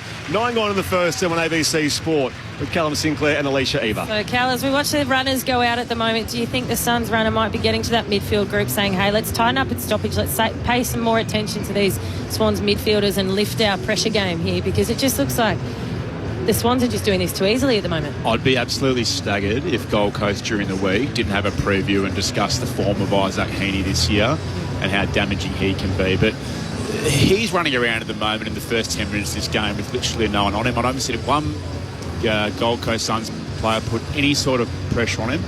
And I'd be looking at Touk Miller, to be honest, you know. He's gone to him now, actually. Centre bounce. Isaac Heaney, 5 disposals, 3 score involvements and a goal in the first 9 minutes of this game. It's incredible. The best player in the competition so far this season. Witts wins the ruck tap. Suns need to get something going. Inside 50s, 8-1 in favour of Sydney. As Touk Miller wraps up Errol Goulden, who came into the contest off the wing. Ball up in the middle of the ground. Swans 3-1-19. Gold Coast yet to score. McLean does the second effort off his own ruck tap. The bodies fall on him. We'll have another ball up. Nice crowd here on the Sunday afternoon at the SCG. Not the biggest they've had all season, but one that's starting to build. Clear skies above. Had some challenging weather, but it is fine conditions today for footy as Adams is on hands and knees, wrapped up down there by Anderson. The umpire says, give it to me on the outer wing. Credit where it's due. Brodie Grundy also got John Longmire involved in his little short film, which I think is no mean feat. Through traffic again goes Heaney. Kick was partly smothered. At the bounce here. Marty's brought down by Miller. And again, the umpire will ball up right-hand side of the bullseye. Attacking sort of halfway here for the Swans, who lead 3-1-19. Gold Coast yet to score. 11 gone in the first term, ABC Sport. The Suns just doing as you suggested, Alicia Eva, just trying to close things up a little bit, get the stoppage game going, because Sydney were running right. We've had about 5 or 6 ball-ups in the space of 5 metres in the middle of the ground. There's a lot of numbers around the ball now at the moment too. And maybe that's what Gold Coast needed to do, but Sydney win it away through Adams and now Rowbottom. Touk Miller did well to apply some pressure and win it back. Here's Jake Rogers on debut. Does excellently to win hands on the footy and get Gold Coast inside 50, but McCartan was well positioned in front of Ben King. And he won it back with a defensive mark. Quick hands outside of defensive 50 for Sydney. McInerney, Fox and now Goulden with the looping handball up to the wing. Heaney for possession number 7 goes short and finds Blakey. Blakey's in some space on the outer wing. Checks the kick with it in short here for Rowbottom. Marks in the centre circles. On the angle now goes to half forward, leading up again Papley. He's 55 from goal. Wilson goes inside the arc now and spots up the lead of McLean, who holds the ball to his chest. 40 out in the 45-degree angle in the right forward pocket. It's very interesting by Hayden and Brodie Grundy. It seems like there's a conscious effort to take Witts forward. Grundy's already had a shot on goal, and Hayden McLean now coming off the bench as that pinch-hitting ruckman, kind of pinch-hitting forward as well. And now got Jared Witts on the mark, so a bit of a strategy and concern for the Suns. Majority of this game played inside the attacking half of the Swans. Here's Hayden McLean lining up his set shot from just inside 50. On its way, it's slightly across the face. Hits the post, in fact. It came back late. A minor score. Sydney 3-2-20. Gold Coast yet to score. 12.5 played in the opening term on ABC Sport. Brett Sprague, Daniel Garb, Callum Sinclair, Alicia Eva, Declan Byrne keeping you company across this Sunday afternoon. And Gold Coast in early trouble. They're just trying to slow their movement down a touch. It's with Touk Miller in the left back pocket. Up to the wing he goes, but Hayden McLean leading ahead of Jared Witts. beating him to the football. Marks on his chest, forward of the wing for the Swans, who were doing it all on their own terms in the early stages. He goes laterally to Melican and then into the middle of the ground to Matt Roberts. He's been one of the quiet achievers for Sydney so far this season. Played every game at halfback. He looks to have locked a spot down in this star-studded Sydney team. He goes deep inside, forward 50 off the hands of Hayward. It spills the way of the Suns, and Fiorini can spot up a teammate in Thomas Berry at left half-back. Pinpoint kick to the former Lion. On the flank, looks for the options here. Tom Berry up in space. Strong grab from Will Graham, who debuted a couple of weeks ago. As I said, 4 debutants this year from the academy that were picked up last year. Sam Hesse also debuted in Gather Round. He came through the academy at some stage but was drafted out of Victoria. Loose contest here on the wing. It's picked up by Warner off to Robot. He stumps it high. Barreling ball inside forward 50. Patley in the contest down there. Competes with Ballard. Mopped up by Flanders for the Suns. Miller beats the Patley tackle and rebounds the football towards the outer side. It has turned over once more to Robbie Fox. Ballard did so well there to hold his ground, get a foot to it. But it's coming straight back inside 50 for Sydney. Fox goes wide to McInerney.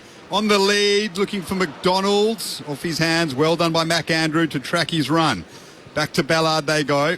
And he sends it up to right half back. And watching that with the flight of the footy really well was Sam Hesse with some courage, just to relieve some pressure for Gold Coast.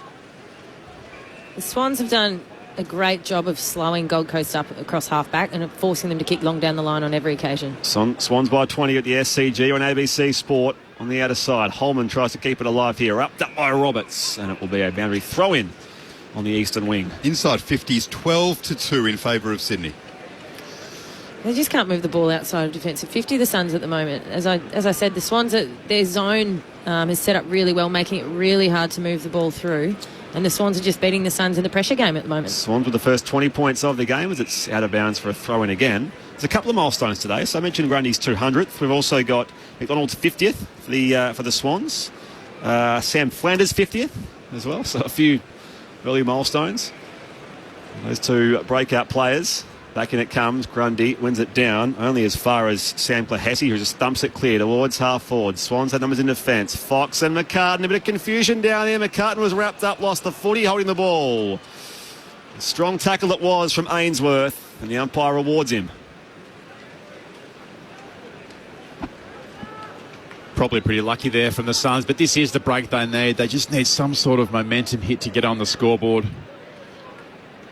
Probably the result of some confusion between Robbie Fox and Tom McCartan, as you said, Spriggy, but it's been all Sydney Swans the first 15 minutes of this game.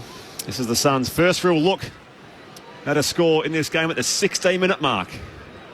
In comes Ainsworth. Kicks from 45, sets it high across the face of goal, punched through by McCartan for a minor score. There's the Gold Coast Suns' first score. Rush behind. They trail Sydney, who are 3-2-20. 16 gone first 10 ABC Sport.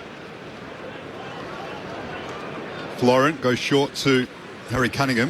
Florent in his 99th consecutive game plays his 100th next week against Hawthorn at the MCG, and he's gone dashing through the SCG all the way from his own defensive goal square. Eventually gave it to Grundy, who just looped a handball up in the middle of the ground. Rao won it back. Grundy trying to make up for his mishap. Tackles Will Powell. Will have a ball up in the middle of the ground. But how was Ollie Florent all the way out from his own defensive goal square, straight through the corridor? No one could get near him. How Gold Coast are allowing it is a disgrace. Free kick here going the way of Grundy. Possession number 5 coming up for him. He's got the better of wits early on in his 200th. Goes deep into attack. That's a nice mark down there to Jack Lukosius, who's moved from a forward to a defender under Damien Hardwick this season.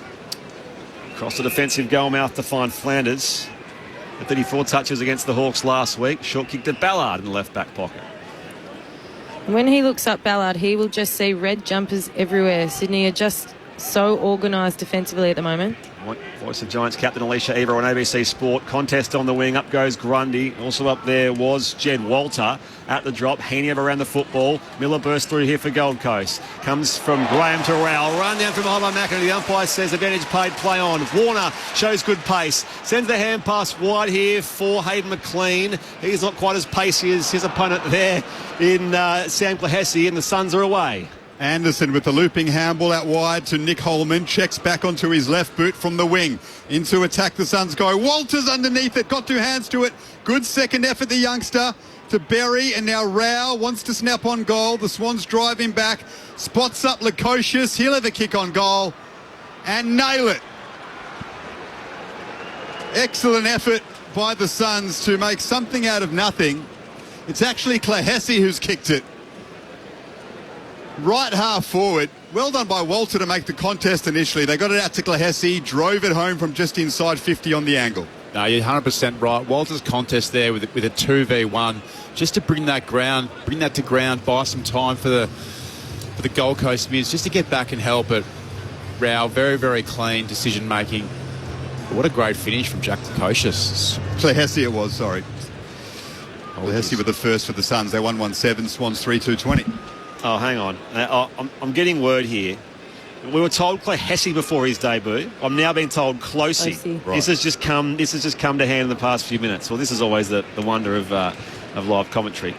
And nonetheless, he scored the goal. Don't blame your tools, Spriggy. I was told that Mick Barlow, who coached him at Werribee, used to call him Closey, and it was corrected and said, no, I don't go by Closey, it's Clohessy. Never assume. Anyway. Swans by 13 points. Clearance comes from Warner here. Hurried kick from Lloyd inside 50 for Sydney. 2-on-2. Mac Andrew. Guess who? Mac Andrew. And that's why they don't want to bomb the ball in with height, because he's going to be taking those marks all day. Yeah, the Gold Coast Suns clarified Closey. These are the things we find out in real time. The wonders of live radio. ABC Sport, the Swans by 13 points. The Suns have it in their defensive 50. And they've turned it over. Straight down the throat of Matt Roberts. Just forward of the wing. For the Swans on the outer side underneath the Bill O'Reilly stand. On his left, Roberts just guides it into the pocket. Well done by Andrews. Got the better of Logan McDonald early on. His handball, though, is to a dangerous area. Falls the way of Jordan. Good smother in his kick by Lukosius. But now Chad Warner with the outside of the right has an effort on goal through for a behind. Swans at 3-3-21. Gold Coast with the goal from Sam Closey. 1-1-7. Wasn't happy with himself, Warner, then. Approaching time on here in the opening term. Bright sunny conditions here in the Harbour City. Flanders from the kick out. Thumps it long beyond defensive 50. Witts can't complete the mark. Roberts spills it away here for the Swans. McCartan's kick smothered as well. Warner picks up a dangerous footy. Hand pass off here again to Jordan. Bounces it out by hand again to Adams, and now Florence kick was smothered. Just thumps it back inside forward 50. Second effort picked off here by the Suns, and they'll rebound the football through Ethan Reid. Up they go, contests on the western wing. Swans win it away again through Florent. Hand pass out wide to Lloyd, comes back inboard now to find Fox, and they're away through Blakey. Blakey goes to centre half forward and picks out James Jordan, the former Demon. Suns get back in numbers. So he assesses his options. No. Goes to the top of the square. Mac Andrews there. McInerney's flying, roving it superbly. Was Lukosius. He'll go looking for Nick Holman. Florent worked his way to the front of that contest, but it falls the way of the Suns. Coming away with it is Bailey Humphries. Kick, though, is ill-directed, and Nick Blakey can mark at right half back for the Swans. Had it 25 times against the Eagles a fortnight ago. Now the time on here in the opening term on ABC Sport. His kick's a turnover here. Picked off by Rowell. Dangerous hand pass as Humphrey was felled in the tackle as well. Swans on the overlap. Quick work it again. Wicks to McInerney. Hand pass back inboard. Loose man Florent. Pulls the kick inside forward 50 and finds the mark of Sam Wicks, who's no more than 35 out. Make it 40. Slightly to the right. Very clever kick there by McInerney. I think he looked up towards the goal square and all of the Suns defenders started tracking that way. So to pull it the last second, he knew Wicks was there. So again, just smart ball movement inside 50. Back in the side, first time since round 2. There was all manner of confusion about an internal disagreement that happened at the club. He's back in the side this week, Sam Wicks. It's a pretty good start for him as well. The Swans with their fourth. 4-3-27, Gold Coast 1-1-7. 22 going in the opening term on ABC Sport, right across ABC Radio. You and the ABC Listen app, your experts are dual Australian and Giants captain Alicia Eva and former Eagle and Swan Callum Sinclair. I think when you're looking inside 50, the Suns have got got some concerns. Just not sure how many marks the Swans have got inside 50, but Tell you what, it's probably creeping up to a level that's you probably say is unacceptable for the Gold Coast Suns. And look at anyone who's had a shot on goal for the Swans. I think that's going to be their real strength. It's their spread of goal kickers. Isaac Heaney's kicked one. Hayden McLean's had a shot or two on goal. Brodie Grundy, Wicks, Chad Warren's had a shot on goal. Papley. I don't know who you man up. It's just... And just quietly, Taylor Adams, 8 disposals, 7 of those contested, 3 score involvements in his second game as a Swan. So that's what they got him to the club for, to improve their stoppage work. He's having an impact early on against one of the best on-ball brigades in the competition. Sydney doing it easily at the moment, 4-3-27 to the Suns, 1-1-7. 23 minutes gone in the first. The secondary bounce after that Wicks goal. Witts soccers it off the ground to half forward for Gold Coast. Humphreys there, Blakey got hands to it first. And now to Goulden. But he's been pinged for a throw, has Nick Blakey. So, free kick to Bailey Humphrey, who's got rid of the long hair. It's uber-talented Gold Coast Sun. Pick 6 in the 2022 draft. Kicks from 60 metres. Long to the square. Won't have the distance. Blakey flew. Walter got hands to it and kept it in. A snap on goal from Fiorini is through for a behind. Well done by Walter again to create a contest. You can see he's going to be a good player, can't you? Just the way he attacks the ball in the air. Similar to kind of Aaron Norton.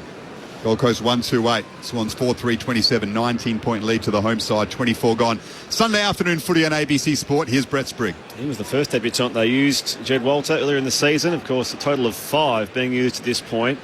Contest on the western wing in front of us. Amati was beaten out of it, and now it's come to Flanders for the Gold Coast Suns. Goes down the corridor now. It was spilled by Humphrey. Loose footy, Adams for the Swans. Runs into Humphrey though on the overlap. And now Graham with a nudge there from Florent.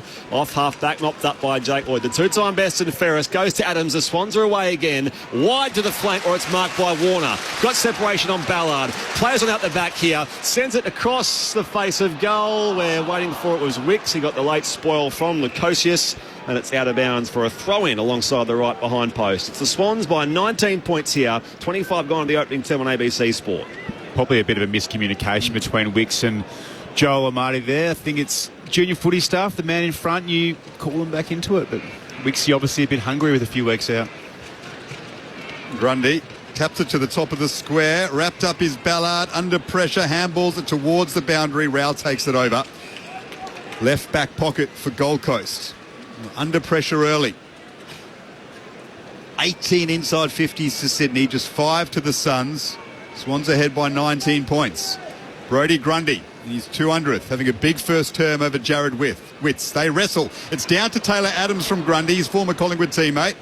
Rao does well to pick it up, though, after Adams left it behind. And now a clever kick from Mac Andrew finds Thomas Berry for Gold Coast at right half back.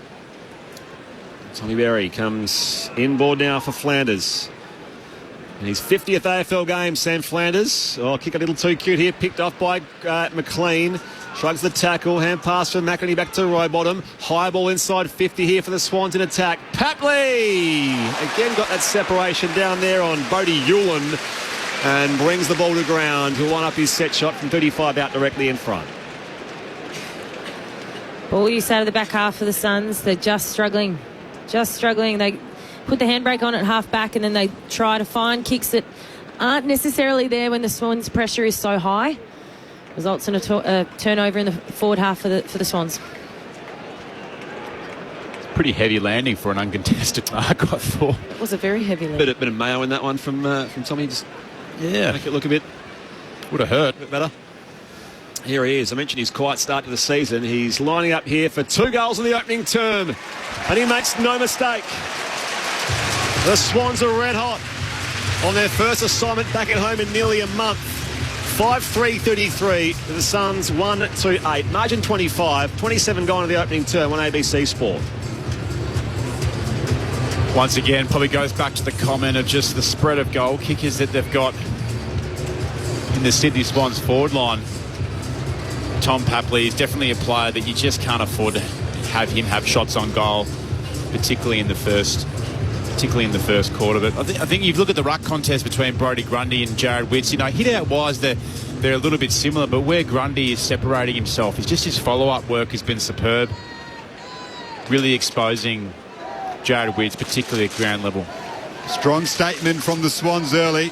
Gold Coast beat Sydney on this ground in their grand final year, the Swans of 2022, by 14 points.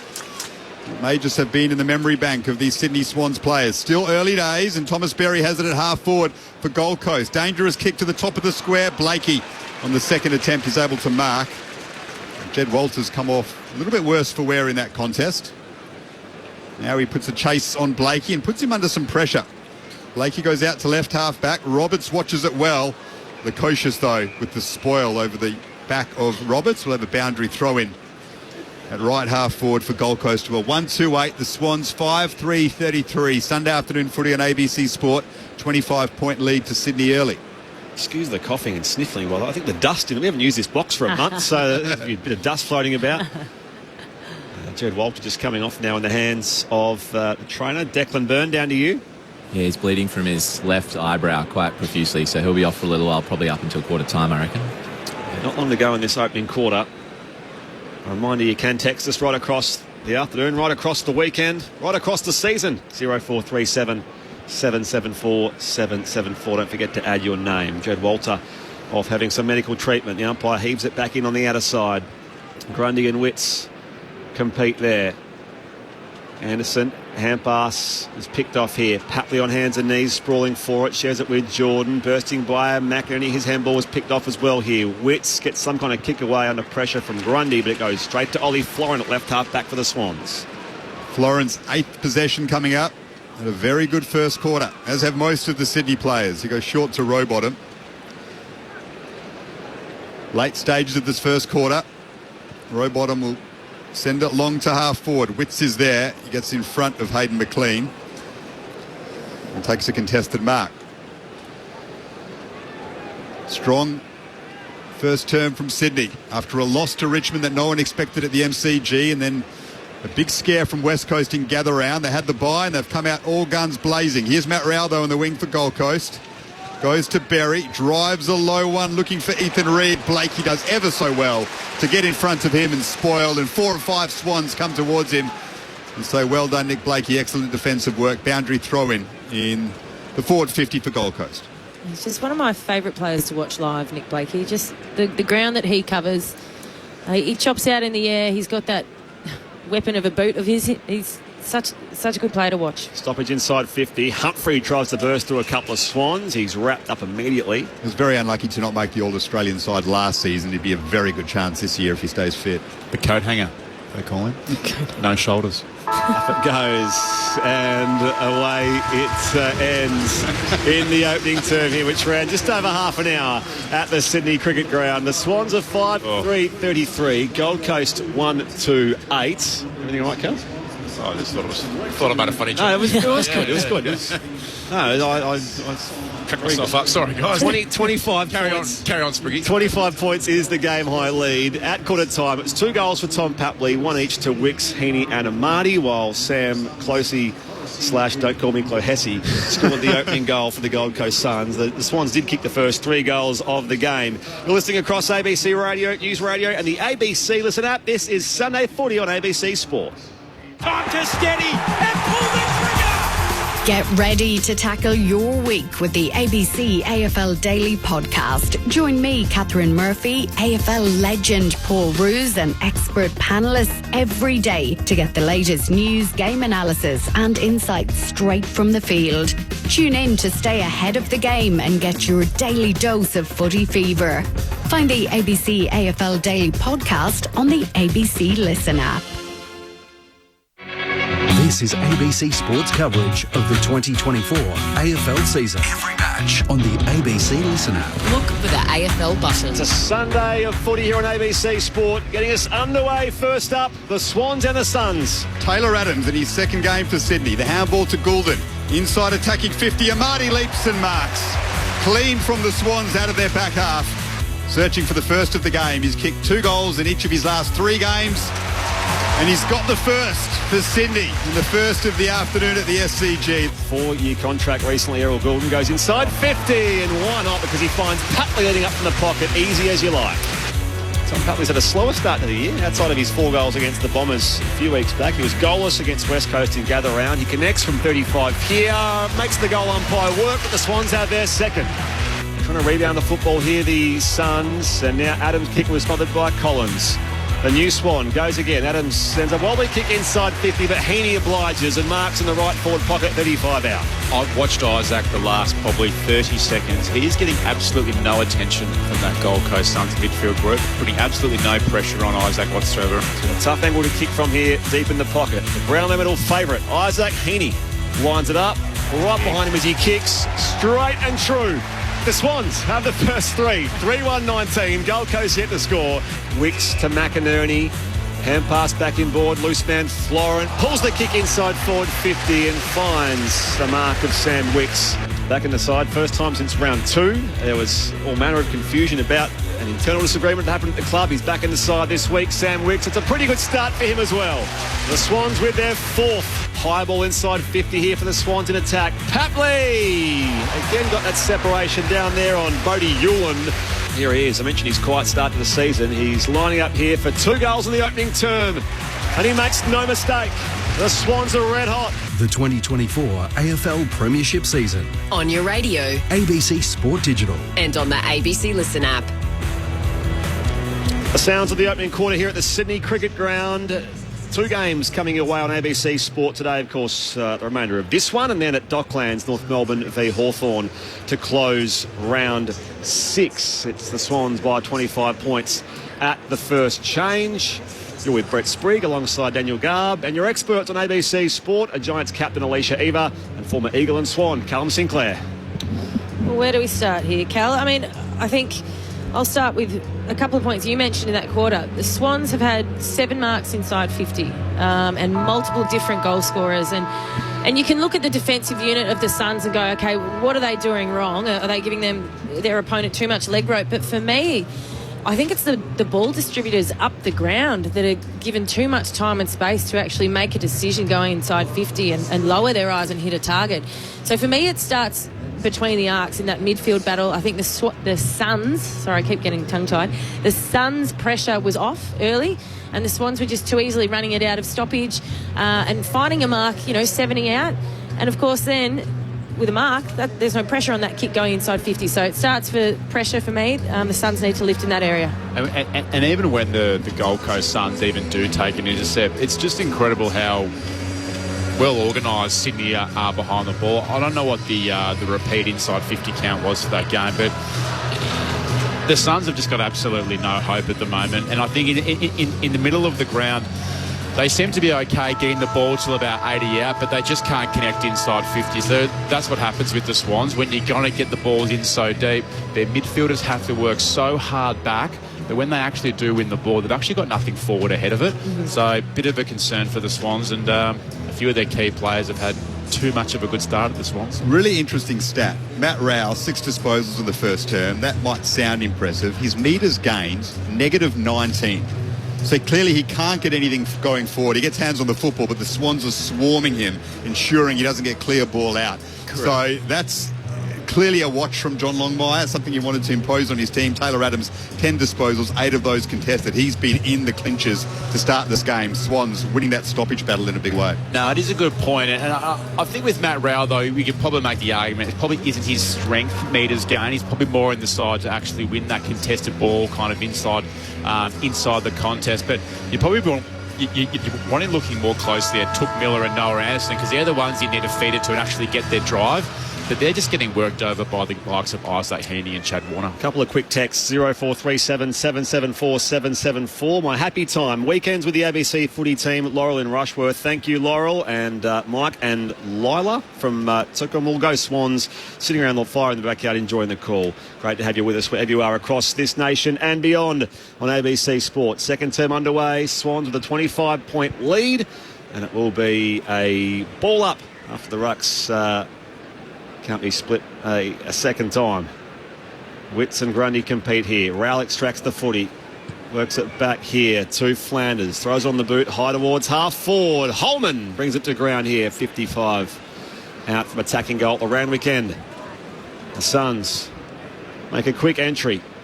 Deep to the pocket. King was beaten by McCutt on that occasion. Ball bounces back to King though. Hand pass picked off by McInerney, and now they can just clear the area here through Florent. It was a clever handball from McInerney to Florent.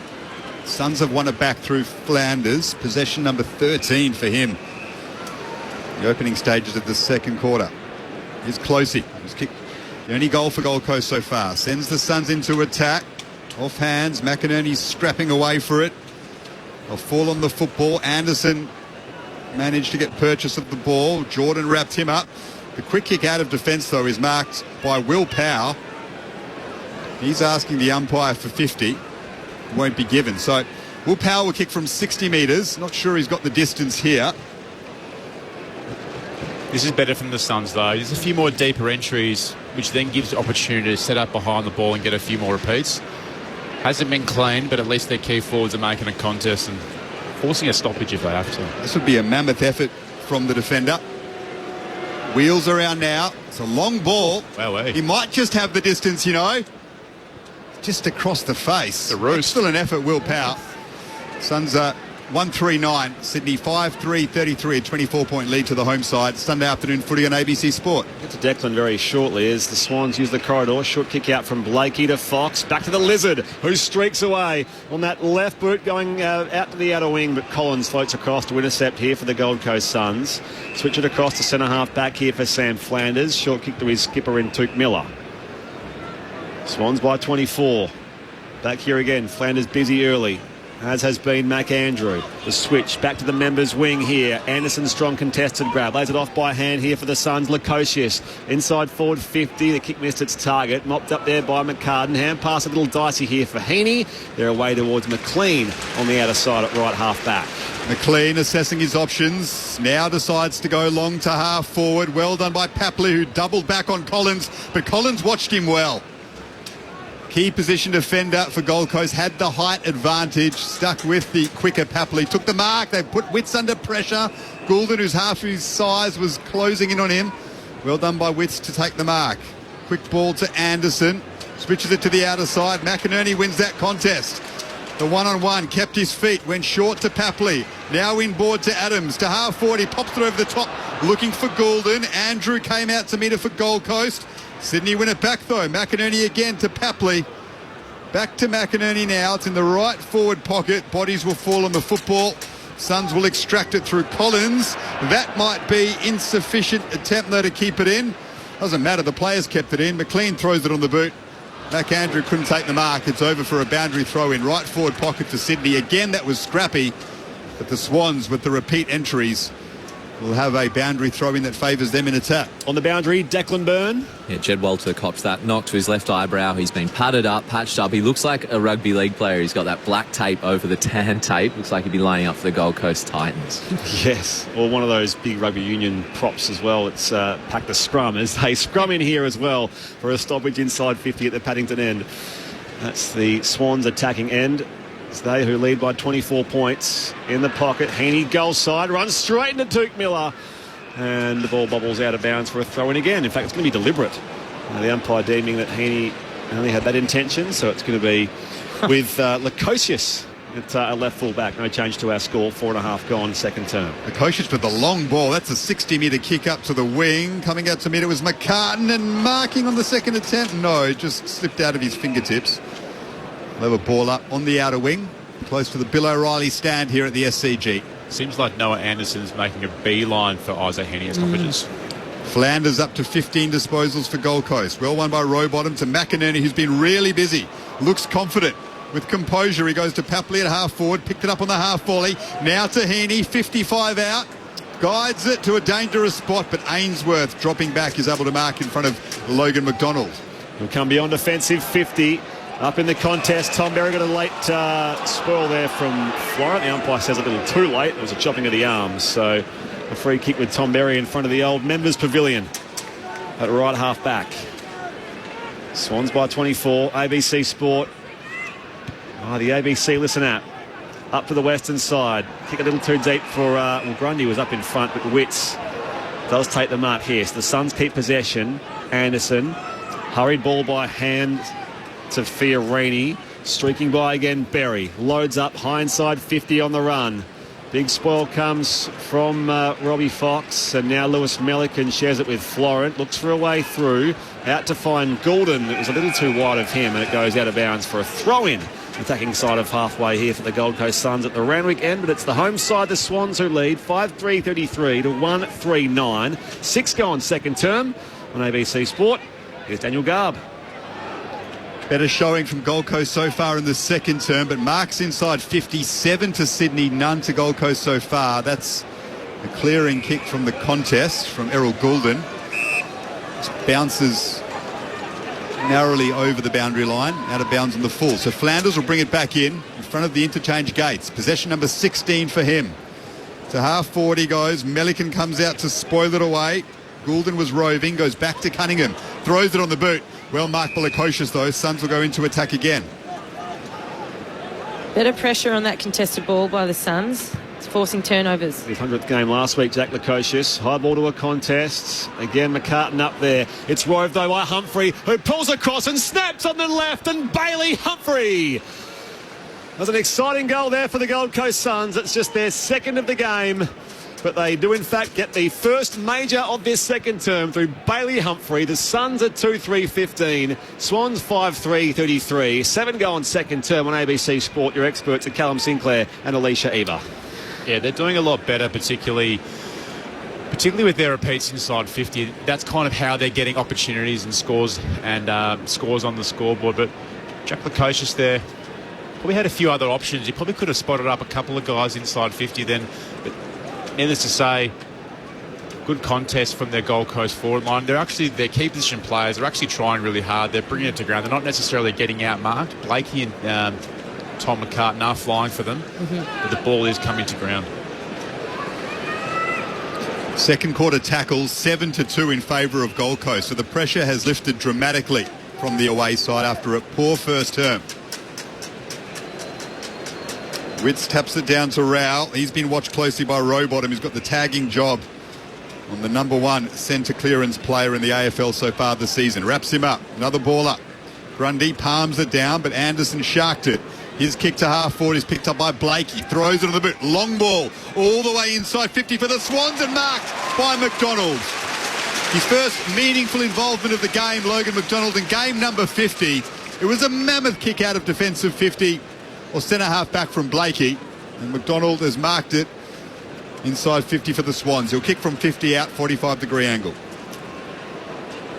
Excellent use of body there by Logan McDonald. Probably Collins a little bit out of position, but Logan just terrific use of his hips there to take the ball at the back. In his 50th game, can he get on the board of the major? It is drawing slightly too much to the left. Through for a behind Logan McDonald. He said this week he wants to stay with the Swans despite all the interest from Western Australia. Hard work keeping all of the Sydney players under the salary cap, but seems to be a desire to all stay together. Don't know about West Coast, they're sorted. Their list is complete. It doesn't matter. 2 words, Garbs. Cha-ching. Yeah, well. They can drop out of the race, the Eagles. 19-point series, the Swans lead beyond defensive 50. Blakey takes the mark, but I fancy we're going to come back here for a hold. It's going to be going the way of Jared Witts, who's a local lad from Sydney. He's fought his way back into the game pretty well, Witts. He's getting beaten at ground level, but in the air, Grundy's getting trouble by him. From right half back, a former Magpie, and he does find the headbanded head of Jed Walter. He's got the tape around the bonce from the early blood rule. There's a bit of a honey badger about that look, isn't it? Yes, yeah, the curly locks coming out the bottom there as well. Short kick to find Lukosius. Just forward of the wing. Setting up inside 50 here in Gold Coast jumpers. Numbers with defence here for the Swans. Blakey to Roberts, and his hand pass, a little errant, goes out of bounds at Miss Cunningham, and it's over for a throw-in deep in the right forward pocket for the Gold Coast Suns. The Swans lead by 19 points, 10 gone in the second quarter on ABC Sport. Ben King, just the one handball for the game so far. Tom McCartan doing an excellent job on him. Witts wins the ruck tap from behind Grundy. Pulls away of McCartan though. Throws it on the boot. Well done by McDonald to make a contest. Still inside defensive 50 for Sydney. Goulden picks it up. Tried to spot up Patley, but he had 3 Suns around him, including Anderson. Gets it to Berry, who just fresh aired it at half forward. Won it back, though, to Rao. He'll look for a target inside 50 and finds him in Humphrey. Well done by Gold Coast there with the pressure outside their own attacking 50. Rao finds Humphrey. He'll kick from 35 out, pretty much directly in front. Well, that was actually a fortuitous fresh area then, I think, because it allowed him to come back and change directions and use the corridor. Otherwise, he would have run himself into trouble. But, yeah, I think Gold Coast, for mine, I know I've spoken about pressure, but that's certainly lifted. But also, it seems like they're trying to make the ground bigger with their ball movement and make it harder to defend for Sydney. That's the two changes for mine this quarter. So Bailey Humphrey looking for back-to-back goals for the Suns and for him. This will be big for Gold Coast. He's missed. He really should make the most of that opportunity. And player of his talents, 35 out, only a slight angle, through for a behind. So the Swans lead is 18 points. They're 5-4-34. Gold Coast 2-4-16. Had an exciting Rezzies game earlier in the curtain raise. It was a draw in the VFL, the Swans and the Suns. 8-12 to 9-6. More on that at half-time as it's a short ball. McInerney, Heaney gets it back again. McInerney's under some pressure. Shares it wide now. It comes to Warner. He evades the tackle of Flanders. Warner, clever kick up the line. It spills off the chest of Hayward. And now Fiorini up against the boundary line. Kept alive by Powell. With a big shepherd from Will Hayward. And it goes towards that boundary line again. Sprawling for it, Heaney. Picked up here by Blakey. Still waiting for it to come loose. And the umpire spotted a free kick for a high tackle. It was from Walter at the back of McInerney. And the Swans will have it at half back through Robbie Fox. Fox will switch it. It's a higher ball, though. Underneath it was Lloyd. Well read by Closey, who closed on Lloyd in a big, big way. Well done. And as a result, the Suns will lock this up inside 50. It spills, in fact, to Ben King. And now, through Cunningham, Sydney can come away with it. That was a big opportunity for Gold Coast, and they've just wasted it slightly. The second effort, though, from Miller and Cunningham was strong. He got hands to it, though. Now Roberts and Florent. Fiorini was closing on him and made its way to Florent, though, the football. Again, the pressure lifts from Gold Coast. Miller once more with a strong tackle. Florent breaks it, though, and kicks it to Goulden at half forward. ABC Sport, the Swans by 18. Goulden goes inside forward, 50, sliding out. Amati couldn't get there cleanly. It's on the half volley, ricochets away for a boundary throw-in. The Gold Coast Suns just folded back then. I don't know why they did that. They had an opportunity there with a pretty ordinary switch kick from the Swans. All 18 players just folded back and just gave the Swans a little bit of time to come out of the D50. Stoppage inside 50 here for the home side. Sydney leads by 18. Grundy out of the ruck. Needs connection by hand. Jordan back to Grundy. Underground hand pass here. Papley wobbles a kick back here looking for Goulden, but it's marked by Fiorini in a Gold Coast jumper. Oh, dicey kick here, looking for Powell. Amati closed him down, top of the square, pressure. It comes out to Collins. Up the corridor, he finds Ethan Reid. The Gold Coast Suns might just survive. Wow. Got out of jail there. Oh. Ethan Reid, pretty famous surname in football at the moment. Spelt slightly differently to the player from the Eagles, though. Bodie Yulin's kick is out of bounds on the full as the Suns try to work it out of half-back. Just a couple of ordinary decisions there by the Suns.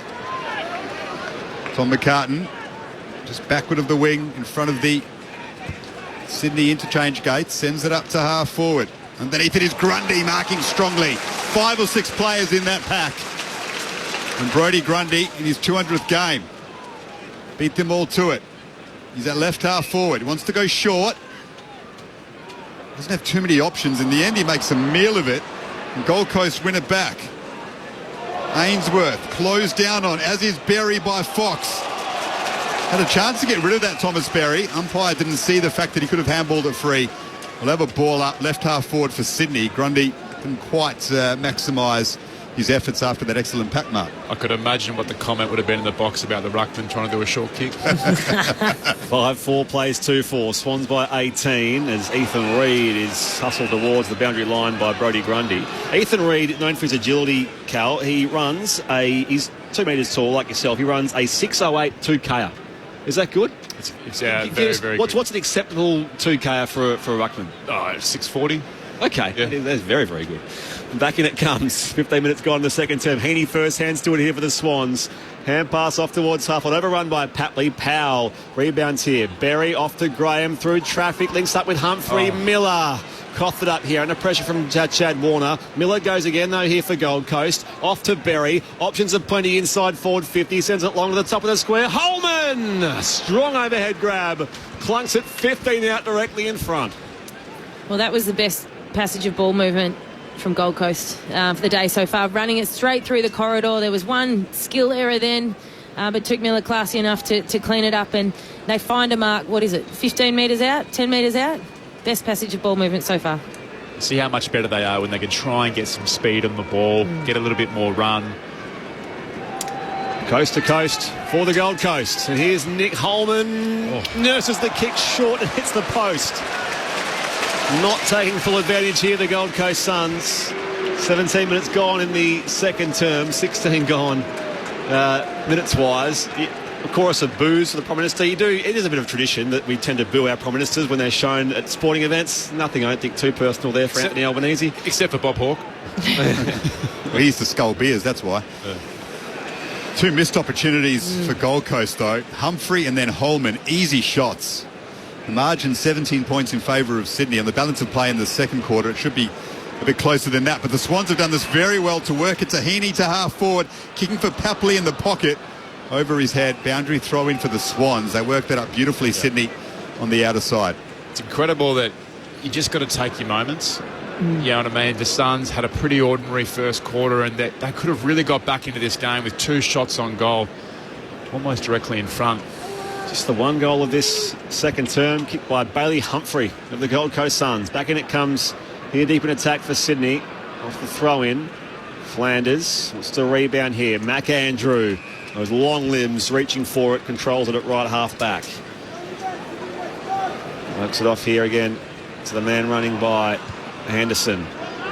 Sprays the kick a little wide here. Holman competes with Florin at the drop. Blakey mops up the loose man for the Swans and up against the boundary line. Fox goes with Jed Walter, and still alive here. Debutant Rogers squeezes the kick inside forward 50. It skids away from King, and Milliken runs it out of bounds for a throw-in at the right full forward area for the Gold Coast Suns at the round week end. It's 5-4 plays 2-5. Swans by 17. 18 gone second term across ABC Sport. Enjoying the game of Ollie Florin early on. One of those players who perhaps we don't always mention. The middle of the superstars at Sydney. Having a big influence in this one so far. Rowell is wrapped up straight away by Cunningham and Adams. He's evolved very differently, Ollie Florin. He was pigeonholed as very much a midfielder and couldn't play anywhere else, but seems to be nailing that half-back role beautifully the last couple of years. Ball up right forward pocket for Gold Coast. The player, well, speaking of Florin, carries it over the boundary line, down to Declan Byrne on the boundary. And Tom McCartan just getting some tests on his left knee. He's pointing to this spot, sort of left side of the patella there, getting a few tests. Hopefully nothing serious. Subs are Braden Campbell and David Swallow. Swallow for a third week in a row for the Gold Coast, their former skipper, as Matt Rowell is just manhandled over the boundary line by Taylor Adams for a throw-in.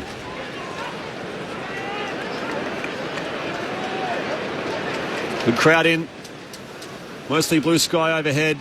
A few light clouds. Had plenty of rain this weekend, certainly yesterday in Sydney. Fine conditions today. From the stoppage, Ferrity snaps inside forward 50. It missed into the target of King, and Roberts, his opposite number, finds the salvation of the boundary line. Another throw-in. Stoppage inside 50 for Gold Coast at the round weekend. As I said, they've only kicked the only goal of this second term. It's been a low-scoring second quarter.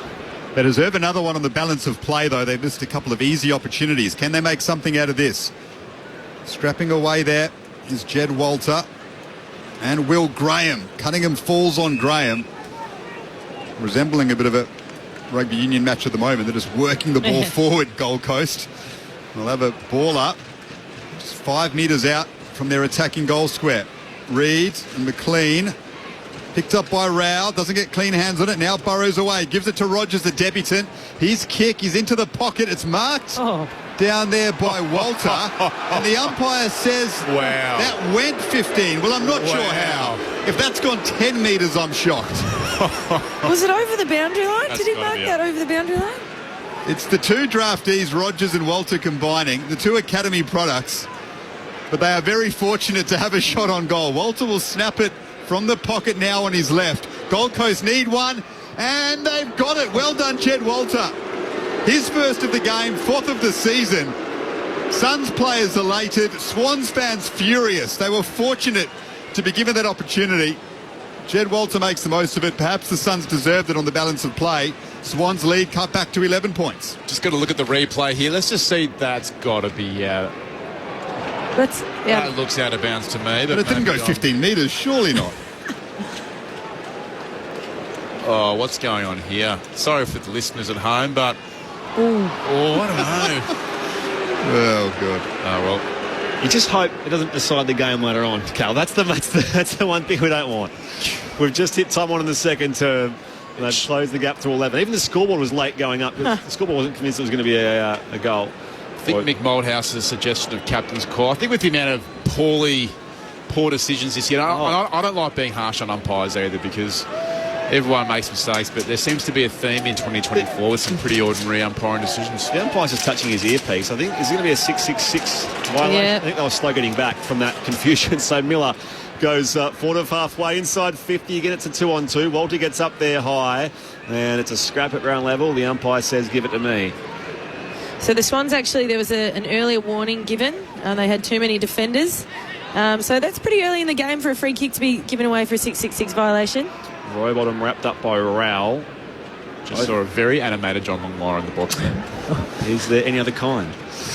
Grundy and Witts compete here. Rowell sockers it forward. Hand pass worked away here. Fiorini at the drop. Graham was run down. Got away here from Rowell. Wrapped up by Rowbottom.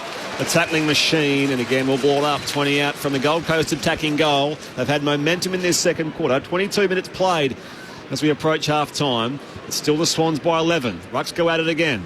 Spills down again to Rowbottom and Rowell. And again, the umpire will... can't split them, so we'll go to the cards. The Suns have clearly upped their stoppage game. +5 in clearances. Inside 50s in this quarter, 14-6 in favour of Gold Coast. Here's Rogers in his first game. Threw it on the boot, hit his shin. Good second effort to wrap up Adams, though. Berry falls on the football. Blakey tackles him. We'll have a ball up next to the behind post for Gold Coast, who are locking the ball inside their attacking 50. They've pegged the margin back to 11 points. Grundy taps it to the boundary. It hits the behind post, so we'll have a throw-in right next to the padding. Sydney 5-4-34. Gold Coast dominating the second term, 3-5-23. Sunday afternoon footy on ABC Sport. Here's Brett Sprigg. Back in it comes at the round weekend. Grundy out of the ruck, down to Rogers. He was cold, got the hand pass away though. Florence got one of the chops there of Ainsworth, and again the umpire balled up. We've had repeat stoppage inside 50 here for the Gold Coast Suns. For the past few minutes, just contest after contest. Walters kick smothered. It bounces back to Grundy here for the Swans. Lloyd runs into Reed. Loose footy gathered here by Florence. Just thumps it beyond defensive 50, but it's marked. Lukosius did get one high, and the umpires played the free kick accordingly. It's not the best football to watch, Spriggy, but it is what's getting the Gold Coast Suns back in the game in these repeat forward 50 stoppages. Pressure builds. You can get set up cleanly behind the ball, just as we're seeing now with the coaches taking intercept and getting a free kick. This is what the Suns needed to do, make it uncomfortable for Sydney. It's allowed them to get back in this game. Lukosius, pick 2 from the 2018 draft, played his 100th game last week, fancies himself from the distance, which is 60 metres, gets right underneath this one. Roberts is camped under the footy and marking on his chest. Well done. Held front position and marked in front of Closey. Doing a nice job, Matt Roberts in the Sydney back line. Goes to left half back and finds Fox. In fact, he'll be marched 50 metres further forward for an infringement. The young South Australian, Matt Roberts, is brought to where those centre circles are. Middle of the Sydney Cricket Ground. Swans somehow keep an 11-point lead, despite plenty of ball for Gold Coast in their second term. Short kick to Cunningham. His 190th game. High ball inside 50. Wanting the sit was Hayward. McDonald is lurking as well, but Hayward gave away the free kick into the back of Mac Andrew. So Gold Coast have it at fullback. It's 5-4 plays 3-5. 25 gone in the second term. ABC Sport. Mac Andrew, number 1 in the competition for intercept possessions per game this season. Number 5 draft pick. Big wraps on him. He's got it again here in the right back pocket for Gold Coast. Starting to have a breakout season, looming as an important part of the Suns' back line. High ball up to the wing. Grundy and Reid underneath it. Grundy punches it away from Ethan Reid. Picked up by Closey. Slapped forward by Roberts to Warner. Tries to get free of a tackle. Doesn't do so. So the Suns win it back. They poke it up to the wing. Blakey with courage. Watching that, running back with a flight. Marked in front of a very big man in Jed Walter. And now kicks to half forward, but turns it over straight away to Closey. And Closey will find Berry on the wing. He's been busy in this first half, Tommy Berry. That turnover doesn't happen without the pressure of Walter there. Just getting a hand in on that kick on Blakey. Won't be a long quarter, this one. Just the 2 goals scored, both of them for the Gold Coast Suns. Up to half forward. A little too deep for that contest. Picked off out the back by McCartan. The Swans defender just thumps it back from whence it came. It's through Adams' fingertips, mopped up by Mac Andrew, and now again wide to Berry on the wing. Start again. Berry with possession number 13. The brother of Lion star Jared. Short to Flanders. He's got 20 touches already in this game. We haven't reached half-time. Alicocious. Suns happy to play it slow in the second quarter. It has worked beautifully for them. Perhaps not pretty to watch for the neutral. Just making the ground bigger here for Sydney to defend.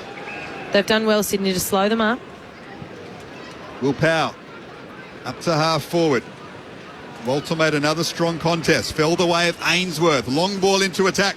Can the Suns take a mark? Blakey left and spoiled it away. Melikins there. He's under pressure though. Needs a target. Andrew closed on. McLean picked up by Tuke Miller. The handball was a little bit too sharp for Berry, who's tackled by McLean, slung to the ground, and Pink holding the ball. Good work, the big ruckman, a secondary ruckman in Hayden McLean for the Swans. He has it in the left back pocket. McLean. Across the goal mouth here, but it is marked by Tom McCartan. Lays it off by hand to Blakey, the loose man now. Gets some dash going with a bounce. Evades a couple of would-be tacklers and now sends that kick up the outer side of the SCG. Outnumbered was Papley. At the back, Powell there for the Gold Coast Suns. Short kick up the line. Again looking for the target of Fiorini.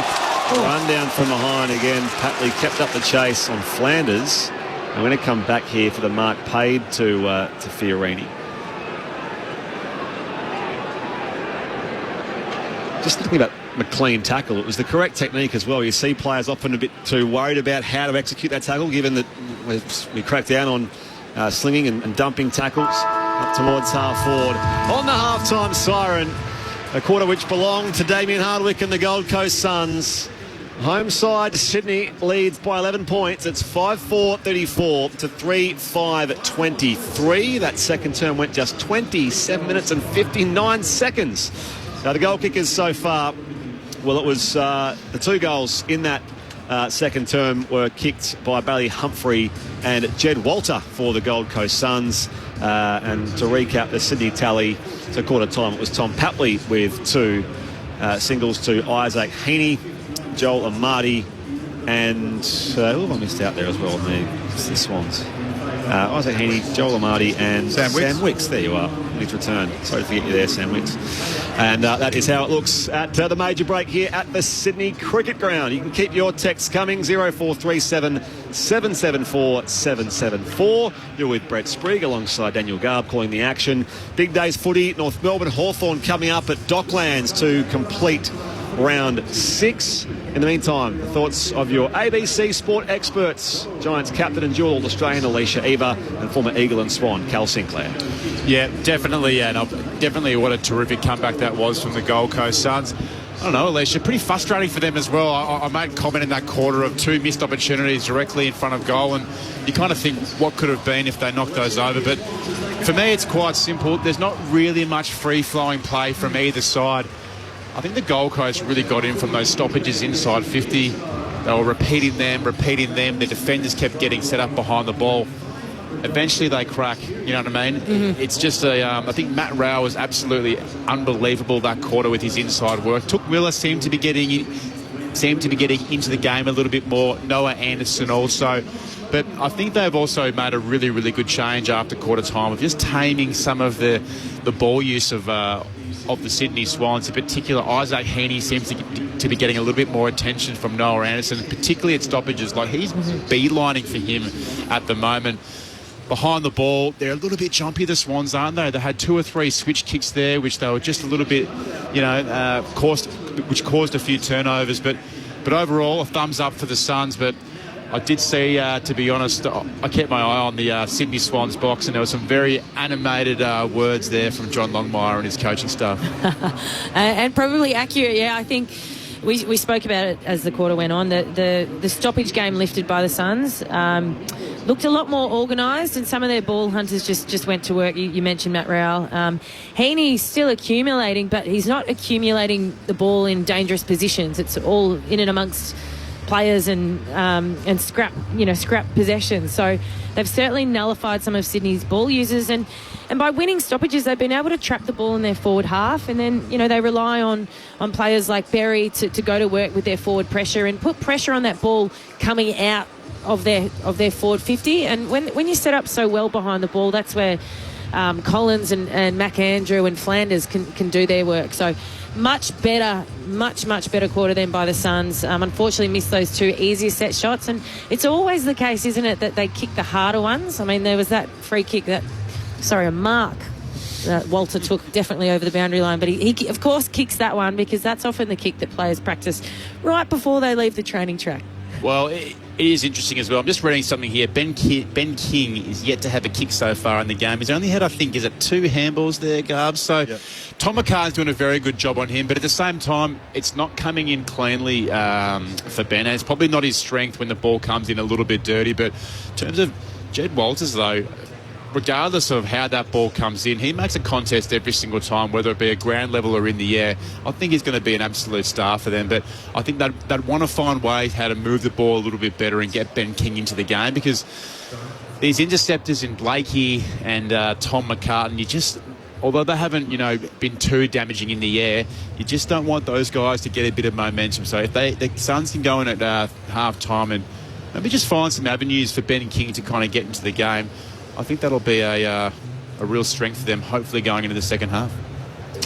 Yeah, I'm wondering, we saw Reid play up in between the arcs a little bit then, helping Witts out in the air, and maybe there's avenue for King to come up and be that LDL target. We know he's a good mark, so definitely with you on that one. How do they look to get King into the game and nullify, I guess, the rebounding impact that the Blakey types have?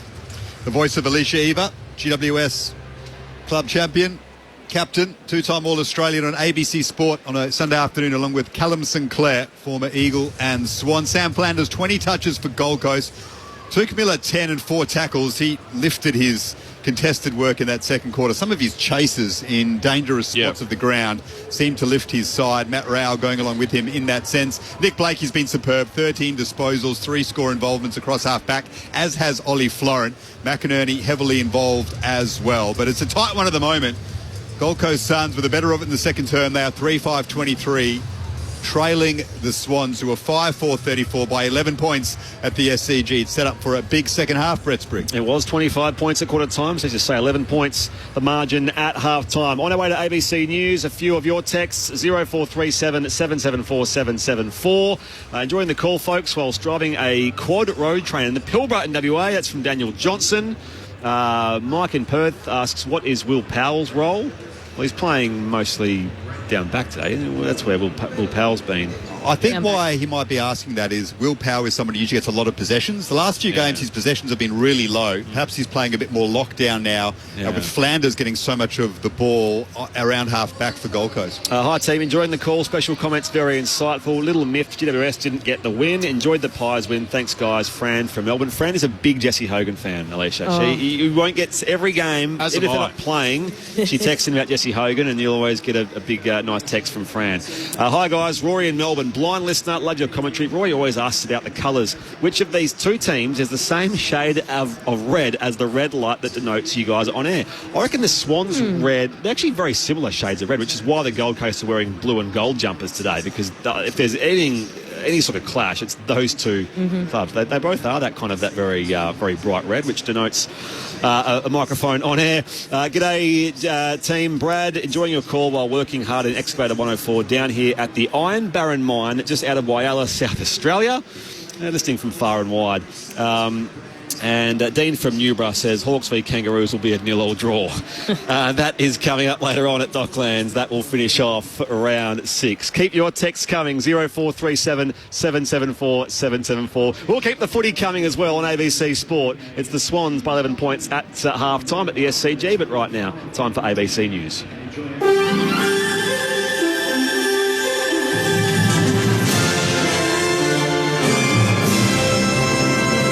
ABC News with Satyam Weinstein. Ukraine's President Volodymyr Zelensky says a new US aid package will make a big difference on the battlefield. After 5 months of delays, a more than $93 billion package has passed the House of Representatives, 311 votes to 112. It will provide artillery shells, air defense missiles and other weaponry. The head of Ukraine's Foreign Affairs Committee, Alexander Mashenko, says he thinks the supplies will reach the front lines soon. I assume that these weapons, it's been in the process or has already been prepared, and soon it will reach our army, it will reach frontline, and we'll see concrete results on the battlefield. Japan's defense minister says the only crew member so far rescued following a nighttime crash of 2 Japanese military helicopters at sea has died. 2 Chinook helicopters crashed into the Pacific about 600 kilometres south of Tokyo while taking part in night exercises. A search continues for the 7 other missing personnel who are on board the helicopters. The cause of the crash is not yet known, but the country's defense minister says they have collided in midair before crashing into the water. Here at home, a third man charged over a riot outside of a Western Sydney church where a bishop was stabbed has been granted bail. Alexander Lewis has more. Issa Haddad fronted Parramatta local court this morning, accused of participating in a public order incident at Christ the Good Shepherd Church in Wakeley on Monday night. The 28-year-old disability support pensioner is alleged to have incited violence during the riot and faces up to 6 months jail if convicted. But legal aid lawyer Sky Cicerone said it was unlikely her client would receive a prison sentence, as the words he allegedly spoke were on the lower end of seriousness. As part of his bail conditions, Mr Haddad is banned from Wakeley, must report to police daily and adhere to a curfew. It's hoped a candlelight vigil being held to remember the victims of the Bondi stabbing attack will help the community heal. 6 people were killed and dozens of others were hospitalised in a knife attack last Saturday at Westfield Bondi Junction. 5 of the 6 killed were women. Thousands of people are expected to gather at Bondi Beach this evening to share in a minute's silence, speeches and music. Allegra Spender, the federal member for Wentworth, which includes Bondi, says the community needs to mourn and look at how to move forward together. People are saying, we must not let this pass without action, both on mental health, but also violence against women. And, women already, don't feel safe. We already lose a woman a week to violence from an intimate partner. So already in this community, women know that we are vulnerable. The Queensland government has announced a new process to fast-track housing developments. Jay Bowman with the details. The government says its new streamlined process will make it easier to plan and approve housing developments. It will be led by a new specialised housing development squad that will aim to consider project applications within 75 days. Housing Minister Megan Scanlon says the new process will help cut some of the red tape involved in approvals. This is really about this team getting in there and resolving particularly development and infrastructure barriers that are in place. Top priority will be given to projects close to public transport and services, with at least 15% affordable housing for low to moderate income households. Concerns are growing for a camper missing in rugged bushland in Victoria's high country after going on a dirt bike ride. Here's Ashley Aldridge. An air and land search has resumed in the Jamison area for a missing 58-year-old Melbourne man named Stephen, who hasn't been heard from in 2 days. Police say the experienced rider left a campsite at Kevington for a dirt bike ride in the Mount Terrible area around 2 p.m. on Friday and told his partner he'd let her know once he'd returned, but failed to do so. Stephen was last seen wearing light-coloured motorcycle clothing and a black helmet with green stripes. Police and a member of Stephen's family are expected to address the media this afternoon. Taylor Swift has broken streaming records on Spotify following the release of her new album. The BBC's Charlotte Simpson has more. It was the surprise record that sent Swifties around the world into meltdown. I can read your mind. With double the number of songs fans had been expecting, the Tortured Poets Department broke Spotify's record as the most listened to album in a single day, with Taylor Swift becoming the most streamed artist on the service in a single day too. Rack sequence stars are for silhouette every night. ABC News. Get more news at any time by downloading the ABC Listen app. Join us to commemorate Anzac Day across the ABC. We honour all who have served in our name. From live coverage of the dawn service and march in your capital city to the services at Gallipoli and Villers-Bretonneux.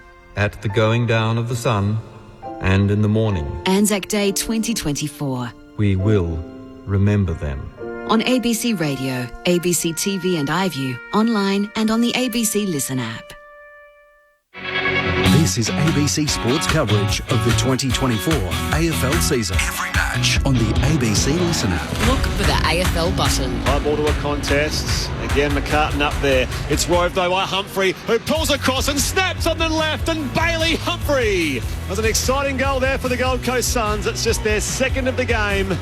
But they do, in fact, get the first major of this second term. Yeah, Jed Walter cops that knock to his left eyebrow. He's been padded up, patched up. He looks like a rugby league player. He's got that black tape over the tan tape. Looks like he'd be laying up for the Gold Coast Titans. Picked up by Rao, doesn't get clean hands on it, now burrows away, gives it to Rogers, the debutant. His kick is into the pocket, it's marked down there by Walter, and the umpire says that went 15. Well, I'm not sure how. If that's gone 10 metres, I'm shocked. Was it over the boundary line? Did he mark that over the boundary line? From the pocket now on his left. Gold Coast need one, and they've got it. Well done, Jed Walter. His first of the game, fourth of the season. Suns players elated, Swans fans furious. They were fortunate to be given that opportunity. Yeah. That looks out of bounds to me. But it didn't go 15 metres, surely not. Oh, what's going on here? The 2024 AFL Premiership season. On your radio. ABC Sport Digital. And on the ABC Listen app. The sounds of a scrappy second quarter here at the Sydney Cricket Ground under beautiful blue skies and a few clouds. The Sydney Swans lead the Gold Coast Suns 5-4-34 to Gold Coast 3-5-23, but the visitors did kick both goals in that second term. You're back with Brett Sprigg, Daniel Garb, Alicia Eva, Callum Sinclair and Declan Byrne. The second half not too far away. And of course, later on it will be North Melbourne versus Hawthorn at Docklands. I will just mention one thing the Swans do really well every year is Red Kite Day. So Red Kite is their charity partner, and they specialise in helping families, assisting children and their families affected by childhood cancer. They do a really cool thing where they have some of the Red Kite kids draw pictures of the players as part of the interactions on the big screen. So rather than have like the generic sort of headshot, they have the drawn pictures, which is great to see. You can catch all those on the Sydney Swans socials, and they do it well. Back in the day, you had to shake the tins, whatever else. Here they ask you while you buy your food, you want to give $1 to Red Kite? It's like easy. There you go. I did have a strong latte downstairs, and got kindly asked for the donation, which I gave. And a lot of that Red Kite stuff is led by Harry Cunningham, who's done it for probably the last 10 years. Reece Shaw was a big advocate for Red Kite, and I think Harry, every day off he goes to the Royal Children's Hospital and spends a few hours with the families affected by childhood cancer. I think he's been doing that for about almost 10 years now. Yeah, so it's a 24-year partnership the Swans have had with Red Kite, so it's part of the fun of today is making those families feel a bit better and raising some much-needed funds for that very good cause. Second half not too far away. Your text welcome 0437 774 774. I was listening to the call up in the Swains, North Queensland, on a trawler on the app. Great game, nice and tight, but I think the Swans will do the deed. Looking forward to the Roos and Hawks. Go Hawks, says Brian. Dave in Leeming. It's in WA. Enjoying the call. Is Will Hayward playing, and if so, where? I haven't heard his name called that much. He's playing forward, but the nature of how the Swans set up with their forward line is often you have guys not touching it for a long time, whether it's going to be the smalls today. Papley's been involved early. Sometimes guys like Heaney aren't that involved. Not the case this season, of course, but Will Hayward hasn't been all that involved, Garvey. Just the one kick for Will Hayward so far. He kicked 4 the last time these two sides met, which was near the end of last season. So he had a big game on that occasion. He's been really uneventful in terms of his impact so far. He's the one player, when you hear the Swans players out of contracts being discussed, the one that some people think might be departing at season's end. The feeling is Florent will stay, McDonald will stay, Hayward more likely to stay than not, but a lot of interest from Melbourne and South Australia for him, and that one seems a little bit dicier, Cal. Yeah, he is, and to be honest, there's been a lot of interest in Will. I think it's from Carlton and maybe St Kilda that appear to be the front runners, and I guess he'd be an interesting. I don't know if you'd pay him big money. For me, to be brutally honest, he's a very talented footballer and talented player, but I feel like he tends to probably go quiet a fair bit. He probably pops up every 5 or 6 weeks with an absolute blinder, but it's an interesting one. I think there are clubs that see real value in him. I don't know how he would go as, I guess, the main focal point for a forward line, but have something like a Jack Gunston type for when he was in those Hawthorn years is probably his go, but don't think he can be the focal point. I'm not sure if he'd pay him the big bucks. I love your candour. Could never accuse you of bias as a former team. I wouldn't pay him big money. Nah, don't put Calvin as a reference for your job interview. Fair enough. Well, if you want the generic answers, I'm more than happy. I do love it. More than happily give them to you, but time will tell. Couple of quick ones here. The teams are back out there, second half not too far away. I'm making my way home to Hobart from the north of Tassie through Great Lakes country. Loving the commentary, says Carolyn. Loving the call from Lake Coogee, WA. That's from young Ashton Stephen, who for all of his 3 years has listened to ABC Sport commentary, which is just fantastic. Swans by 11 points here. Earlier, by the way, Declan, quick one from you downstairs. You called the VFL game. It was a draw. The Swans and the reigning VFL premiers, the Gold Coast Suns. What were a couple of the highlights? Oh, yeah, one of those weird games that ends at 60 apiece. I mean, Swans-wise, a heap of AFL players listed there. Aaron Francis looked good down back and swung forward, kicked a late goal, so he's pushing. Small forward Jacob Constanti as well. He's sort of like a Papley-esque type. For the Suns, I want to mention Ned Moyle. Alicia and Callum might be aware of Ned Moyle. He's 206 centimetres, VFL Team of the Year a couple of years ago. Can't break into this team, obviously, with Witts being captain. He's a ruckman. A lot of clubs looking for him. He was on fire. Hit outs left, right and centre. And a very experienced team as well. So you mentioned Ned Moyle, but they had a lot of guys, Levi Casbolt, a few of those big names playing for the Gold Coast Suns in the VFL. It's all part of the fun and flavour of the day, but the footy is still to play out here across the second half. It's the Swans by 11 points. Is Jude Bolton here? Because they are singing Hey Jude. I don't know. He was in the lift with me on the way up. He's always here, Jude. Yep. Anyway, what does the second half have in store, Alicia? Oh, well, hopefully more of the same contest. I know it was a bit scrappy that second quarter, but it was good to see the Suns get back into the game. And I think the Suns will prefer if it's a live ball contest. They don't want the Swans to be able to hit up their ball users in space, because they're essentially who caused the damage in the first quarter. So a live ball game for the Suns, and the Swans will be looking to get back on top around those stoppages. ABC Sport, here's Daniel Garb. Swans by 11 points. They're going to the right of your radio dial or listen app. In this third term, Warner breaks away from Rao. Quick hands to Heaney. Back edge of the centre square to half 40 goes, and Hayward marks. So his second disposal coming up, Will Hayward. Cha-ching. Goes corridor to Warner, who plays on quickly from centre half forward, looking for McLean. Two Suns converged on him, and then Powell got hands to it. Back to Anderson and Fiorini. They go out wide to Lukosius. Quick hands back to Anderson. The Suns getting some run out of their defensive 50. He turns it over to Anderson to Lewis Melican, who marks the left half back for Sydney. Played every game this year so far, so he only played the 8 games last year, Lewis Melican. It's one of those tall figures down back. He comes up the line to find Logan McDonald. Just forward of the wing on the eastern side of the SCG. He fell out of the team, Lewis, with the introduction of Paddy McCartan to the team for a couple of years, and some nasty hamstring injuries. McDonald to Adams. Loads up to go inside forward 50. Options are plenty. McLean up in front. Wins it down here for Powell, who's collected on the follow-up there by McLean. The umpire will ball up. 40 out from the Swans attacking goal round weekend. I know spoils are hot on the agenda with Leclerc yesterday for the Giants, but Sam Collins will be up there today. Well, he's number 3 in the comp for spoils. Should you mention that, Alicia? Grundy down to Heaney. And there's Mac Andrew with a big spoil in front of his own defensive goal square. Collins is caught as he tried to get hands on the footy by Hayward and caught holding the ball. 25 out directly in front for Sydney. Probably heard me comments. Well, if he doesn't stay a Swan, the potential suitors will love that by Will Hayward. By the way, kicked 4 goals last time these sides met Will Hayward. We had a day out that day. Even though some guys don't rate him, like Alan. Coming up, it's certainly not the case. It's certainly not the case. Coming up at just his 3rd disposal of the game.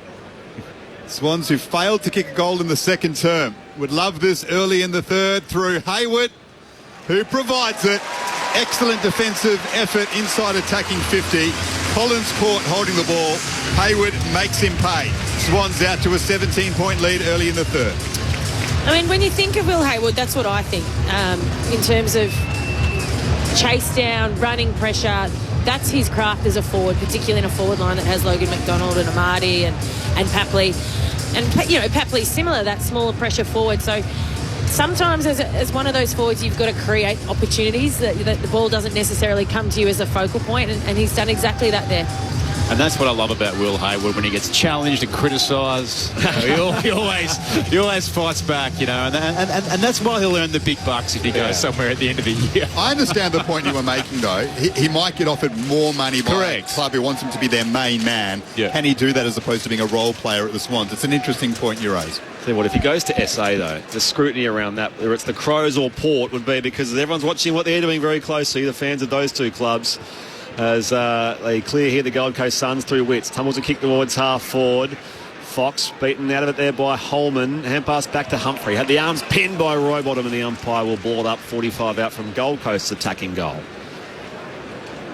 3.5 gone, 3rd term. Swans back out to a 17-point lead via their first goal in over a quarter. And now it's Witts who is being held by Brodie Grundy. So a free kick going the way of Jared Witts, and a shot at goal here from 50 out. Bill lays off the hand pass to Miller, but the umpire hadn't called time on.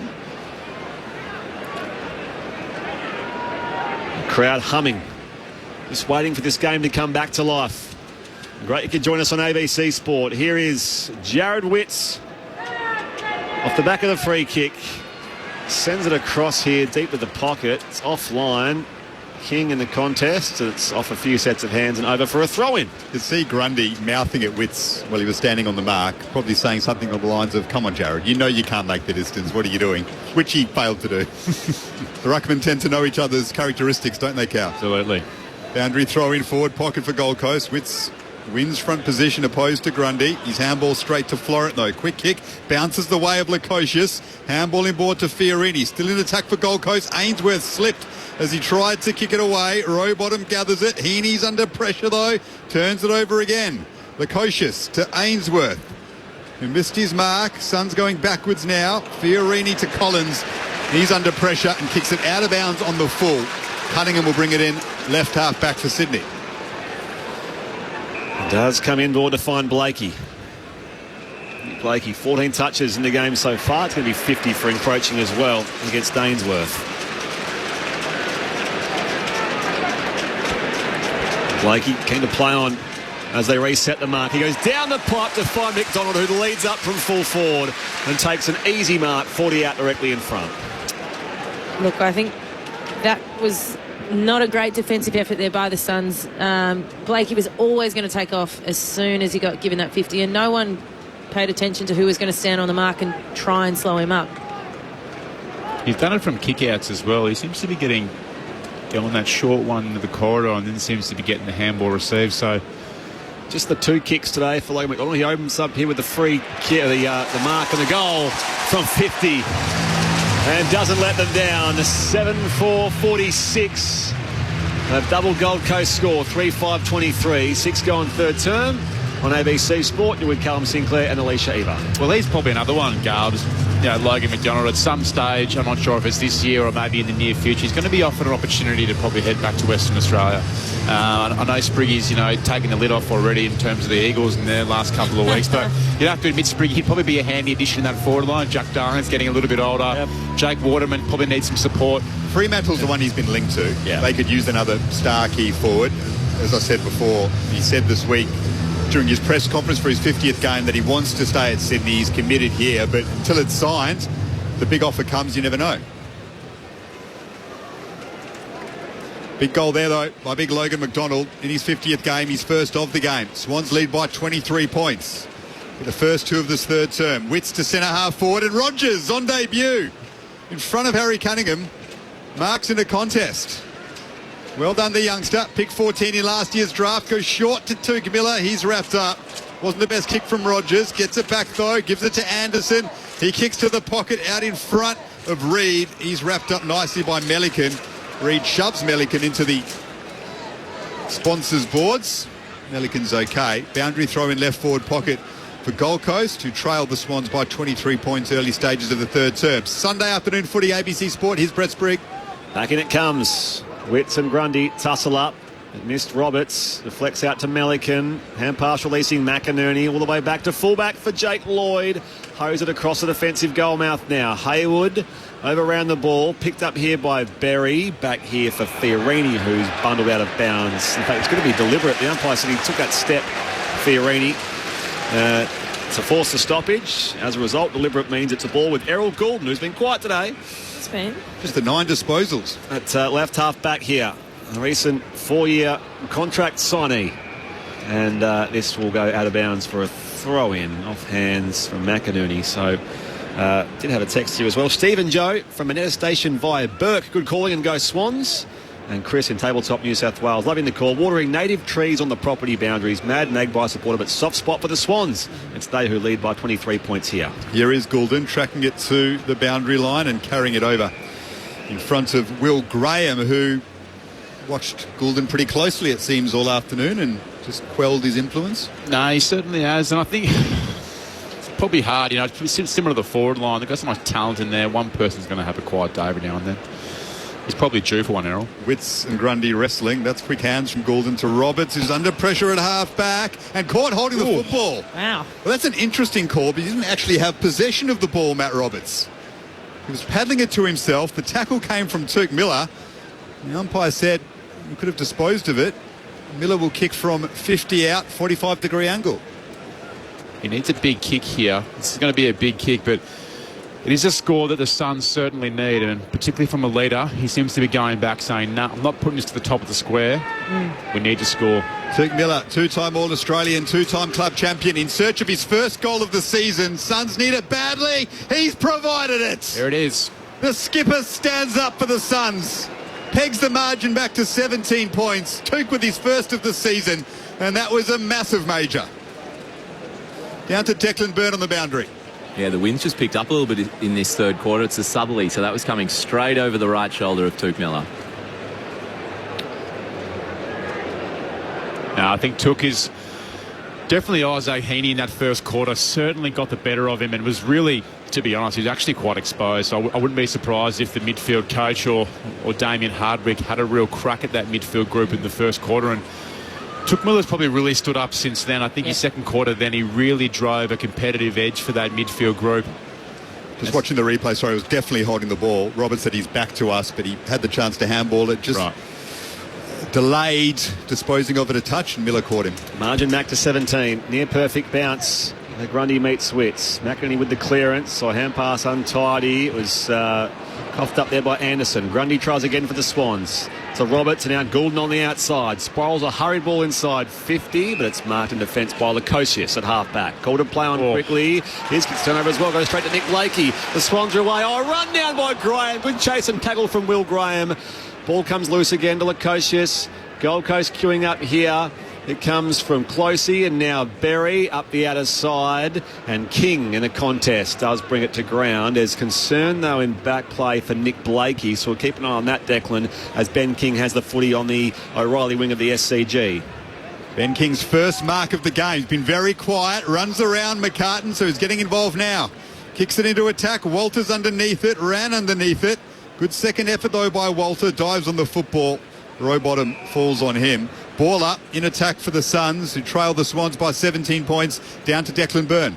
Yeah, Nick Blakey in that contest, that rundown tackle hurt his leg. He's running off now. Looks like he's working it through, but he's going to come off for a check. ABC Sport, Swans by 17 points. Hand pass from McInerney and Haywood. Rowbottom involved. Out in space for Sam Wicks. He's got some dash about him as well. Kicks up the line. Missed the target of Amati. Rebounded there by Collins. Rowbottom got in the back there of Brody Newland, and now Rowell goes inside forward 50. Socket away by Melican. Ball in dispute now, tracked by Matt Rowell, the Gold Coast Suns. Back to Will Powell. Rowell to Powell. What do they do here? Go deep towards full forward. Missed by King. And it goes off his chest, and it's going to be a free kick, in fact, against McCartan. I don't think McCartan was all that close to him. Didn't appear like that, Spriggy. I definitely want to see the replay on this one. It just looked like King misread it.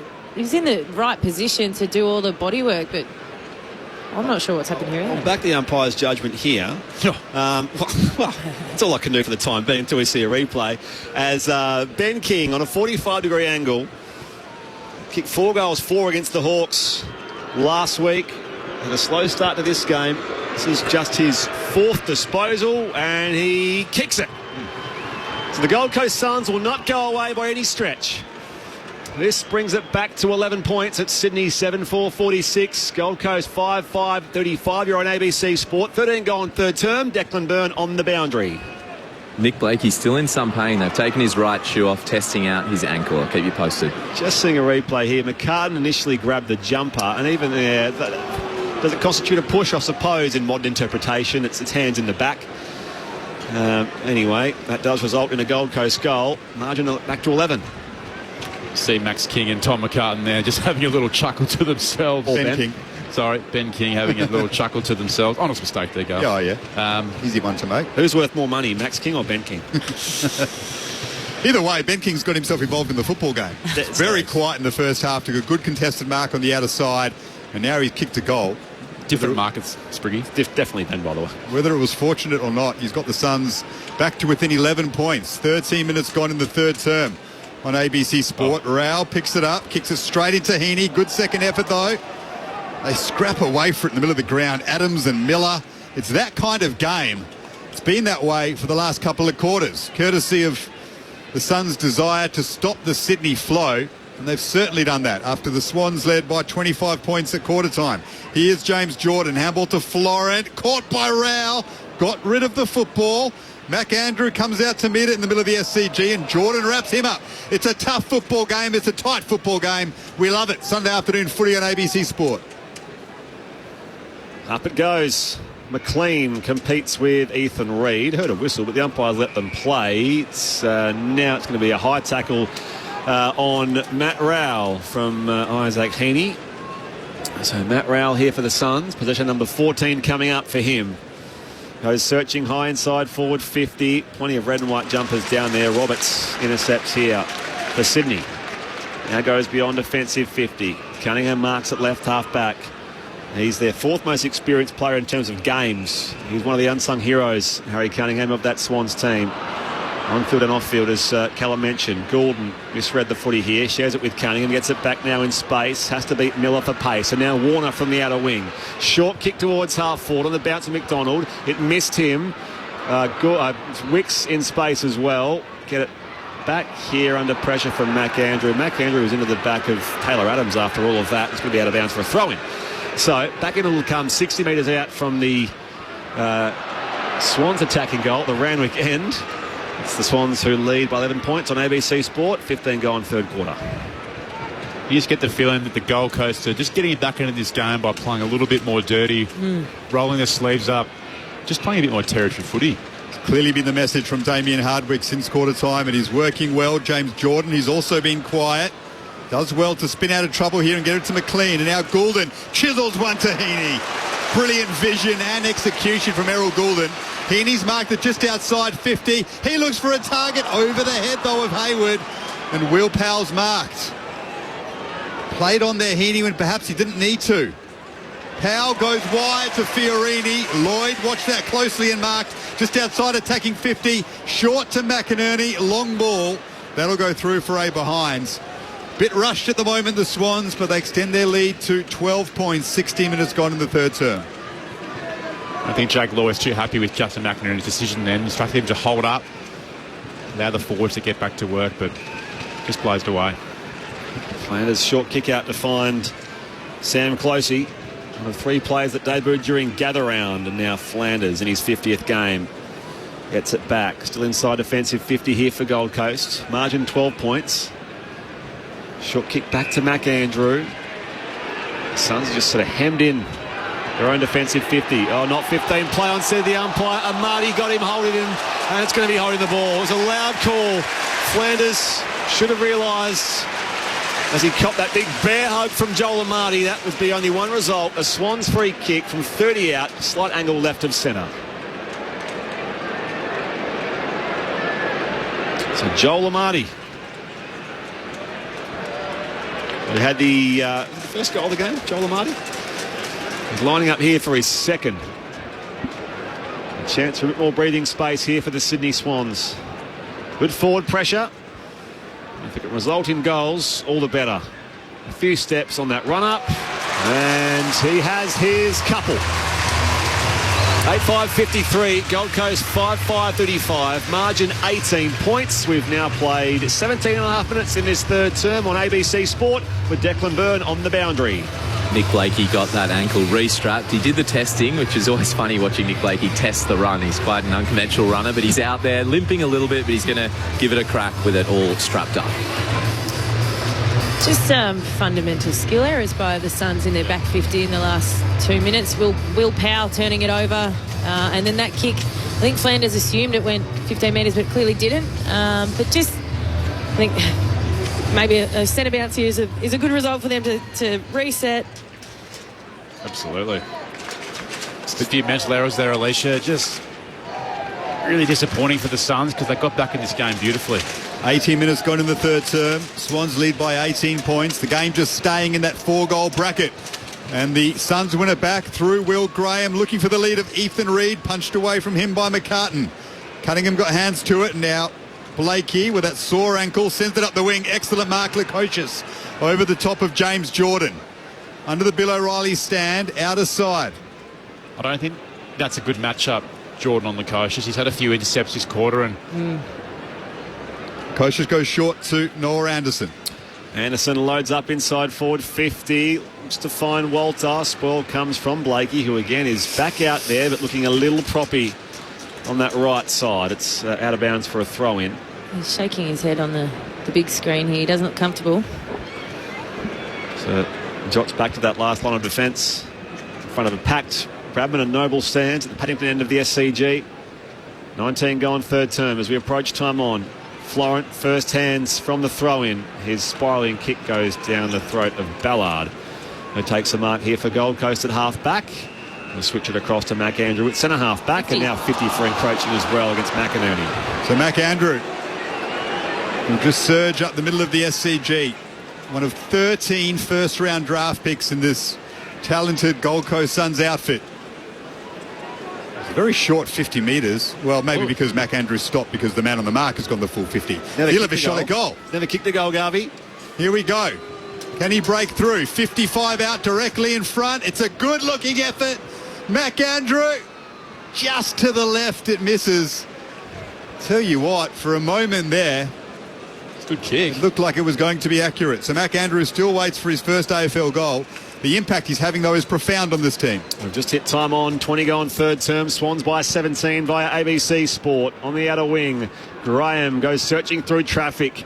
Clean ball use, high inside forward 50. Holman in the contest down there with Roberts. And now a spoil. Reid sort of arrived at the drop of that big Nick Holman spoil, but ran out of room in the right forward pocket. So a throw in again for Gold Coast, deep in attack, trailing by just those 17 points.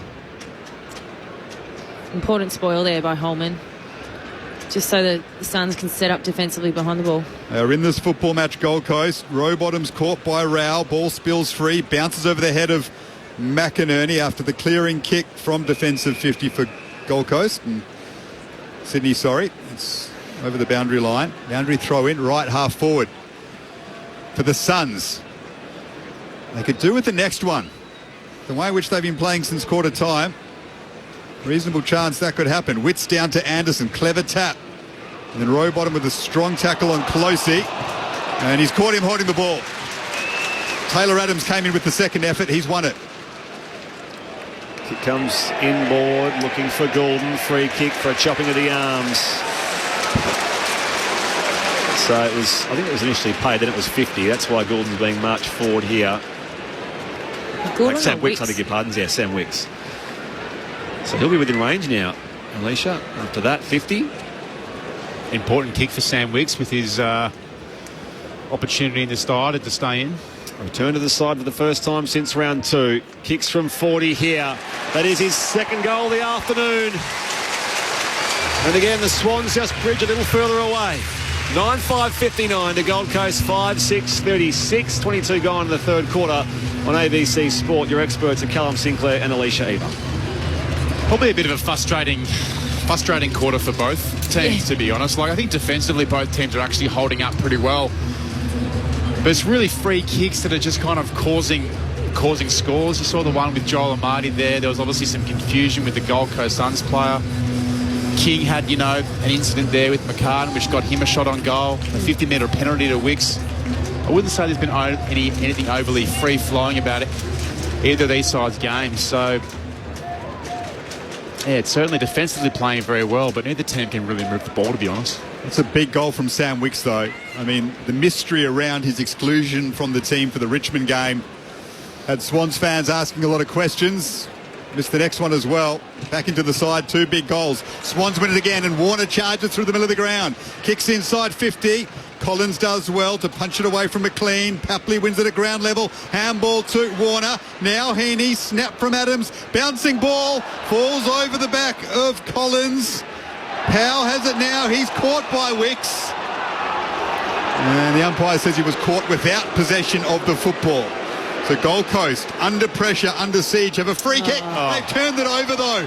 Through the hands of Adams. McAndrews able to gather it. Adams had the chance to intercept Mark. Warner with the handball over his shoulder. And now Jordan wraps up Noah Anderson. Wow. I really question that decision. It was clearly not on. You had Jared Witts ahead of the ball. Particularly, anyway, easier in the box, guys. 23 points is the margin. ABC Sport at the SCG. Collins combines with Witts. No clean possession taken, though, as Berry arrives to it. He's dumped in a tackle as well. The umpire will ball it up. Just inside 50 at the Swans attacking end, Randwick end of the SCG. Just some skill errors creeping into Gold Coast ball movement at the moment, and unfortunately Powell on the... Important phase of the game. Warner gets the hand pass away here. McAndrew lays the tackle down there on McDonald. Loose footy. Heaney across to Florent, who snaps into a vacant goal square. It's bouncing end over end, but just offline for a minor score. Swans 9-6-60. Gold Coast 5-6-36. 24.5 played in the third term on ABC Sport, across ABC Radio, News Radio, and the ABC Listen app. Swans leading by 24 points. Low-scoring game. You feel if they get the next one, it may be too much for Gold Coast to do. Even in the late stages of the third term, Powell sends it up to the wing. Grundy's lost his headband, so his hair's flowing everywhere in his 200th. Picked up by Walter, kicks to half forward, and Melican marks in front of Ben King, who hasn't had enough of an influence for Gold Coast in this game, despite the goal he kicked in this third term. That's an interesting kick from Melican, makes Cunningham work. Deepest defender for the Swans. He switches it wider to Errol Goulden. Errol Goulden comes back to centre half back. It was a nice kick for Ollie Florent. Lays off the hand pass to the veteran Cunningham. Looks for an option in the middle of the SCG. It's marked by Heaney. They're streaking forward now in red and white jumpers. Heaney comes on the angle here to find McInerney. It's interfered with by Jed Walter.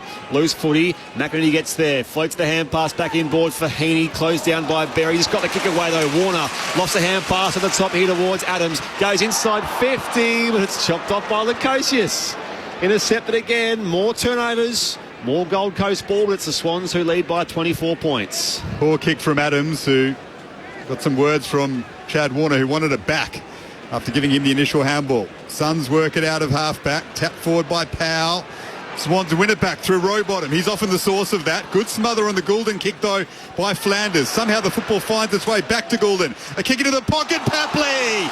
Excellent diving mark in front of the Swans faithful, who love that. Like a slips catch at the SCG. He'll kick from the left forward pocket. Some of those names that we were mentioning in the first quarter, Heaney, Goulden, the better ball users for the Swans, just getting involved now. The Suns have just dropped off defensively. Swans fans have got the clappers going as Papley tries to snap this around and makes the most of it. Listen to the roar of the SCG.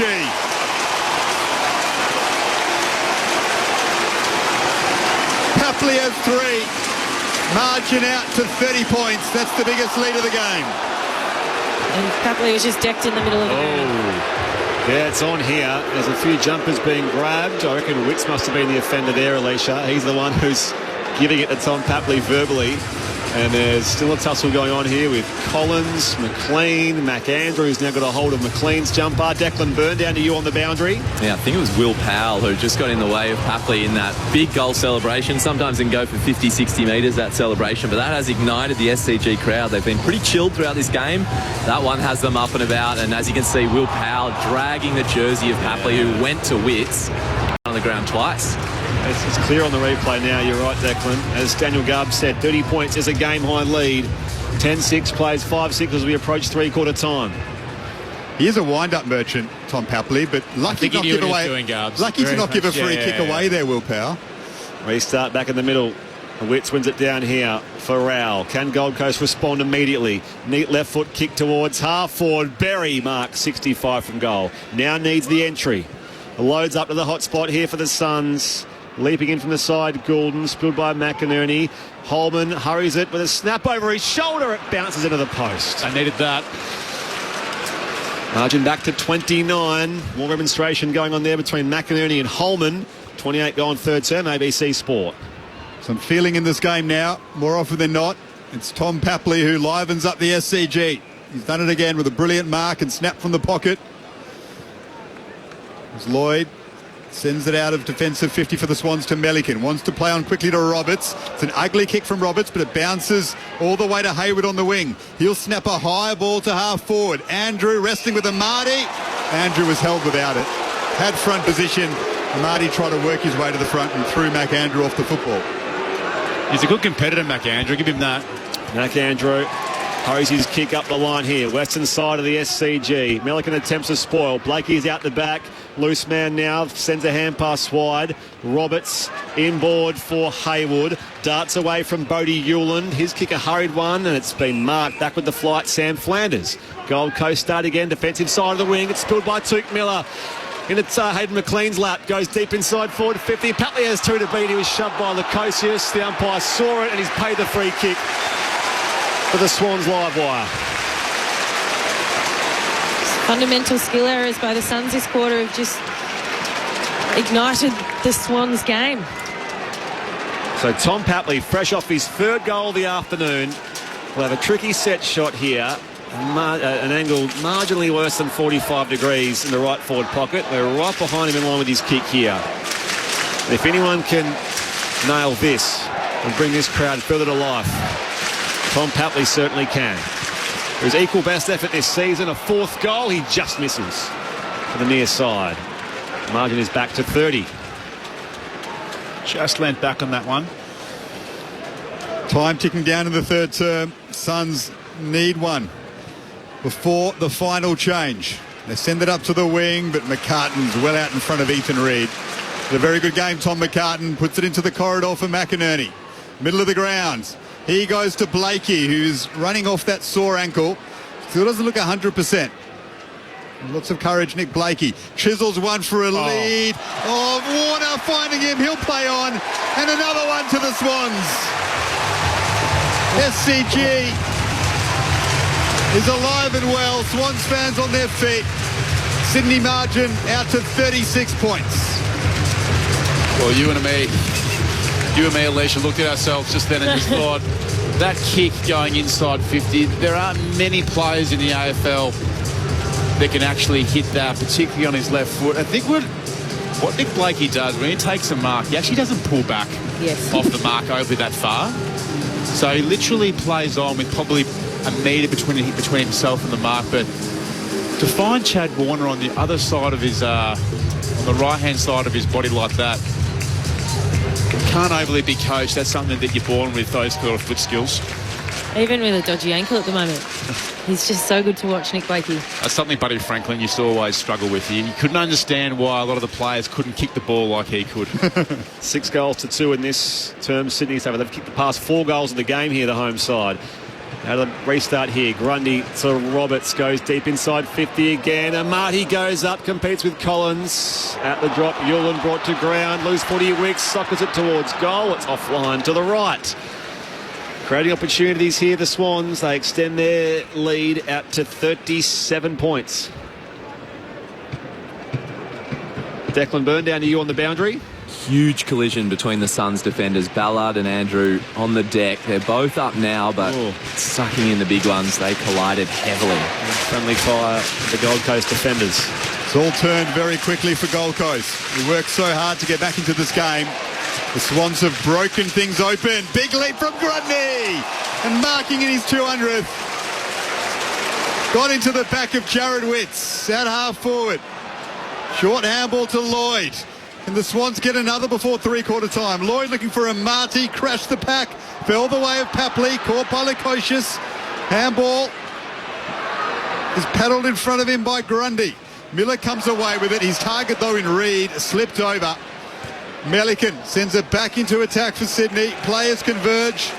Free kick paid to Amati. Downfield, I think, yeah. It is downfield. Suns players getting frustrated. And Amati will kick for his 3rd goal just about on the three-quarter time siren. Been an important player, Marty, since he's kind of become a consistent member of the Swans forward line. Probably struggled in his first 2 or 3 years with body, consistency, probably some training standards, to be honest. This would deflate the Suns enormously if it goes through. Joel Amati for goal number 3 on the three-quarter time siren. Swans out to a 43-point lead. 5 goals on the bounce late in that 3rd term. Goal kickers in the game so far. Amati does have 3, as does Tom Papley. 2 for Sam Wicks. Singles to Warner, Heaney and Haywood. Meanwhile, for the Gold Coast Suns, it's all individual goal kickers there. Tuke Miller with a key goal in that 3rd quarter. But momentum with the Swans since then. Walter, Humphrey, Closey and King also on the board for the visitors. The margin out to 43 points at the final change on ABC Radio, News Radio, and of course the ABC Listen app. You're with ABC Sport on Sunday afternoon. Patrick Stack here from ABC Sport Daily. If you like sport... Well, the rules of sumo are very simple. You simply want to push your opponent down onto the ground, make them buckle. And great conversation. Can be proud to say, Pat, I got Kelly Slater more times than he got me. Then I think you'll love ABC Sport Daily. It took a while for Giddy to really get going, but the shot ended up getting there. He really managed to find his spots and where he really fit in that team. ABC Sport Daily. Get it on the Listen app. This is ABC Sports coverage of the 2024 AFL season. Every match on the ABC Listen app. Look for the AFL button. Grundy down to Heaney. And there's Mac Andrew with a big spoil in front of his own defensive goal square. Collins is caught as he tried to get hands on the footy by Haywood and caught holding the ball. Would love this early in the 3rd through Haywood, who provides it. Excellent defensive effort inside attacking 50. Blakey keen to play on as they reset the mark. He goes down the pipe to find McDonald, who leads up from full forward and takes an easy mark, 40 out directly in front. Not a great defensive effort there by the Suns. Just the 2 kicks today for Logan McDonald. He opens up here with the mark and the goal from 50 and doesn't let them down. Witts and Grundy wrestling. That's quick hands from Goulden to Roberts, who's under pressure at half back and caught holding the football. Wow. Miller will kick from 50 out, 45-degree angle. 2-time All-Australian, 2-time club champion in search of his 1st goal of the season. Suns need it badly. He's provided it. There it is. The skipper stands up for the Suns. Suns just sort of hemmed in their own defensive 50. Oh, not 15. Play on, said the umpire. Amati got him holding him, and it's going to be holding the ball. It was a loud call. Joel Amartey. Chance for a bit more breathing space here for the Sydney Swans. A few steps on that run-up, and he has his couple. Somehow the football finds its way back to Goulden. A kick into the pocket, Papley! Excellent diving mark in front of the Swans faithful who love that. Like a slips catch at the SCG. Swans fans have got the clappers going as Papley tries to snap this around and makes the most of it. Listen to the roar at the SCG. Here goes to Blakey, who's running off that sore ankle. Still doesn't look 100%. Lots of courage, Nick Blakey. Chisels one for a lead. Oh, Warner finding him. He'll play on. And another one to the Swans. SCG is alive and well. Swans fans on their feet. Sydney margin out to 36 points. The 2024 AFL Premiership season. On your radio. ABC Sport Digital. And on the ABC Listen app. A third quarter in which the Sydney Swans kicked away from Gold Coast to lead by 43 points at the final change. You're with Brett Sprigg alongside Daniel Garb. Declan Bird on the boundary. Your experts are Alicia Eva and Callum Sinclair. But up next, we're off to Docklands for North Melbourne versus Hawthorn. Corbin Middlemass, Selmy 18th versus 17th. Well, they'll be evenly matched, Spriggy, so that's good news at least. We only have one undefeated team remaining in the competition after the Giants lost yesterday and Geelong won. Most likely, we will only have one winless team at the end of today, so the two 0-5 teams going at it.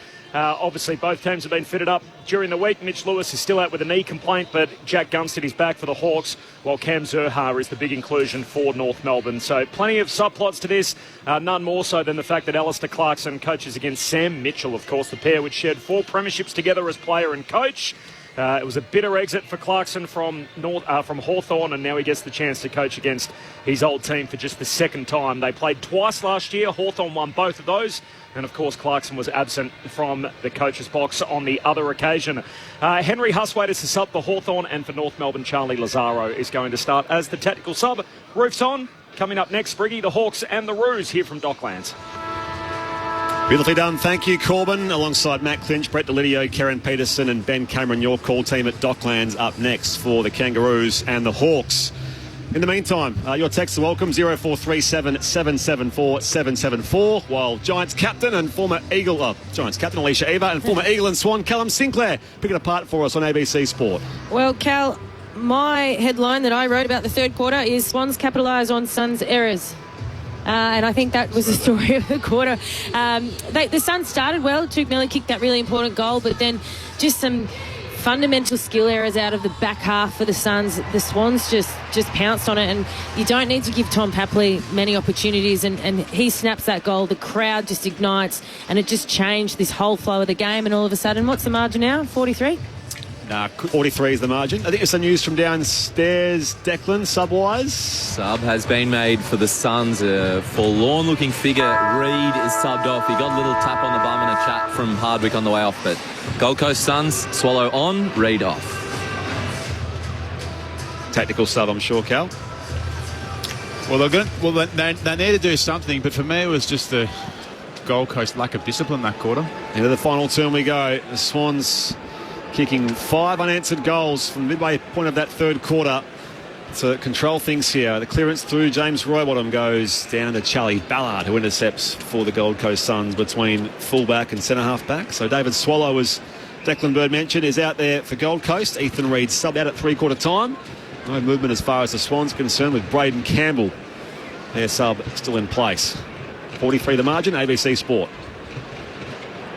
Powell goes long up the wing. Blakey wins front position, so that ankle seems to be on the mend. And then Will Graham falls on James Rowbottom. Heaney with 22 possessions again leads the way for the Swans in that respect. Flanders with 26 for the Suns. Ball up on the outer side, down to Rao, throws it on the boot, inside 50 for Gold Coast. McCartan beats King in the contest again, beating him all day, the majority of it at least, and then darts around a couple of tackles, sends it up to the wing and finds Warner, who marks and wants to play on, and breaks away from his opponent in Powell. Keeps going Chad Warner from outside 50, looking for Papley in the pocket. He falls over as he tried to mark it.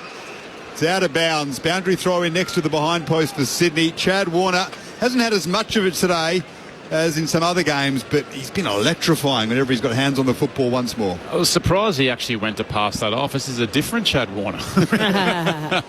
Beautiful late afternoon sunshine here at the Sydney Cricket Ground.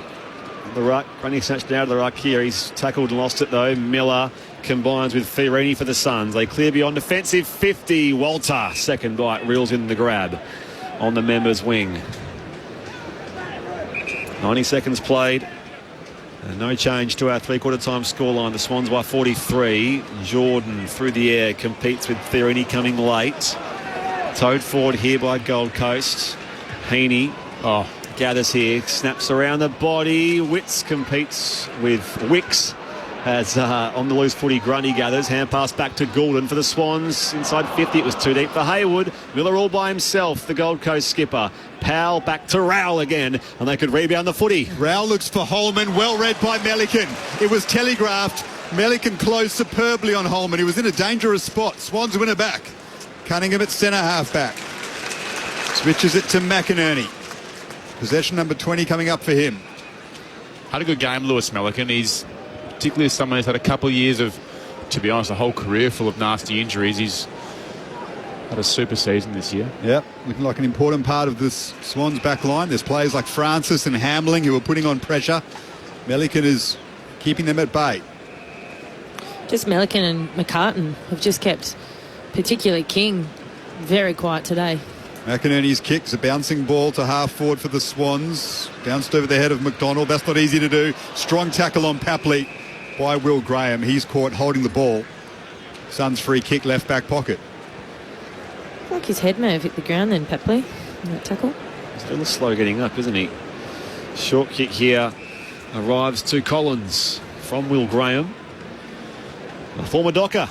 They were up in their best and fairest last year at the Gold Coast Suns. Oh, this is just being kept alive inside the boundary line. And again, they come to find Graham.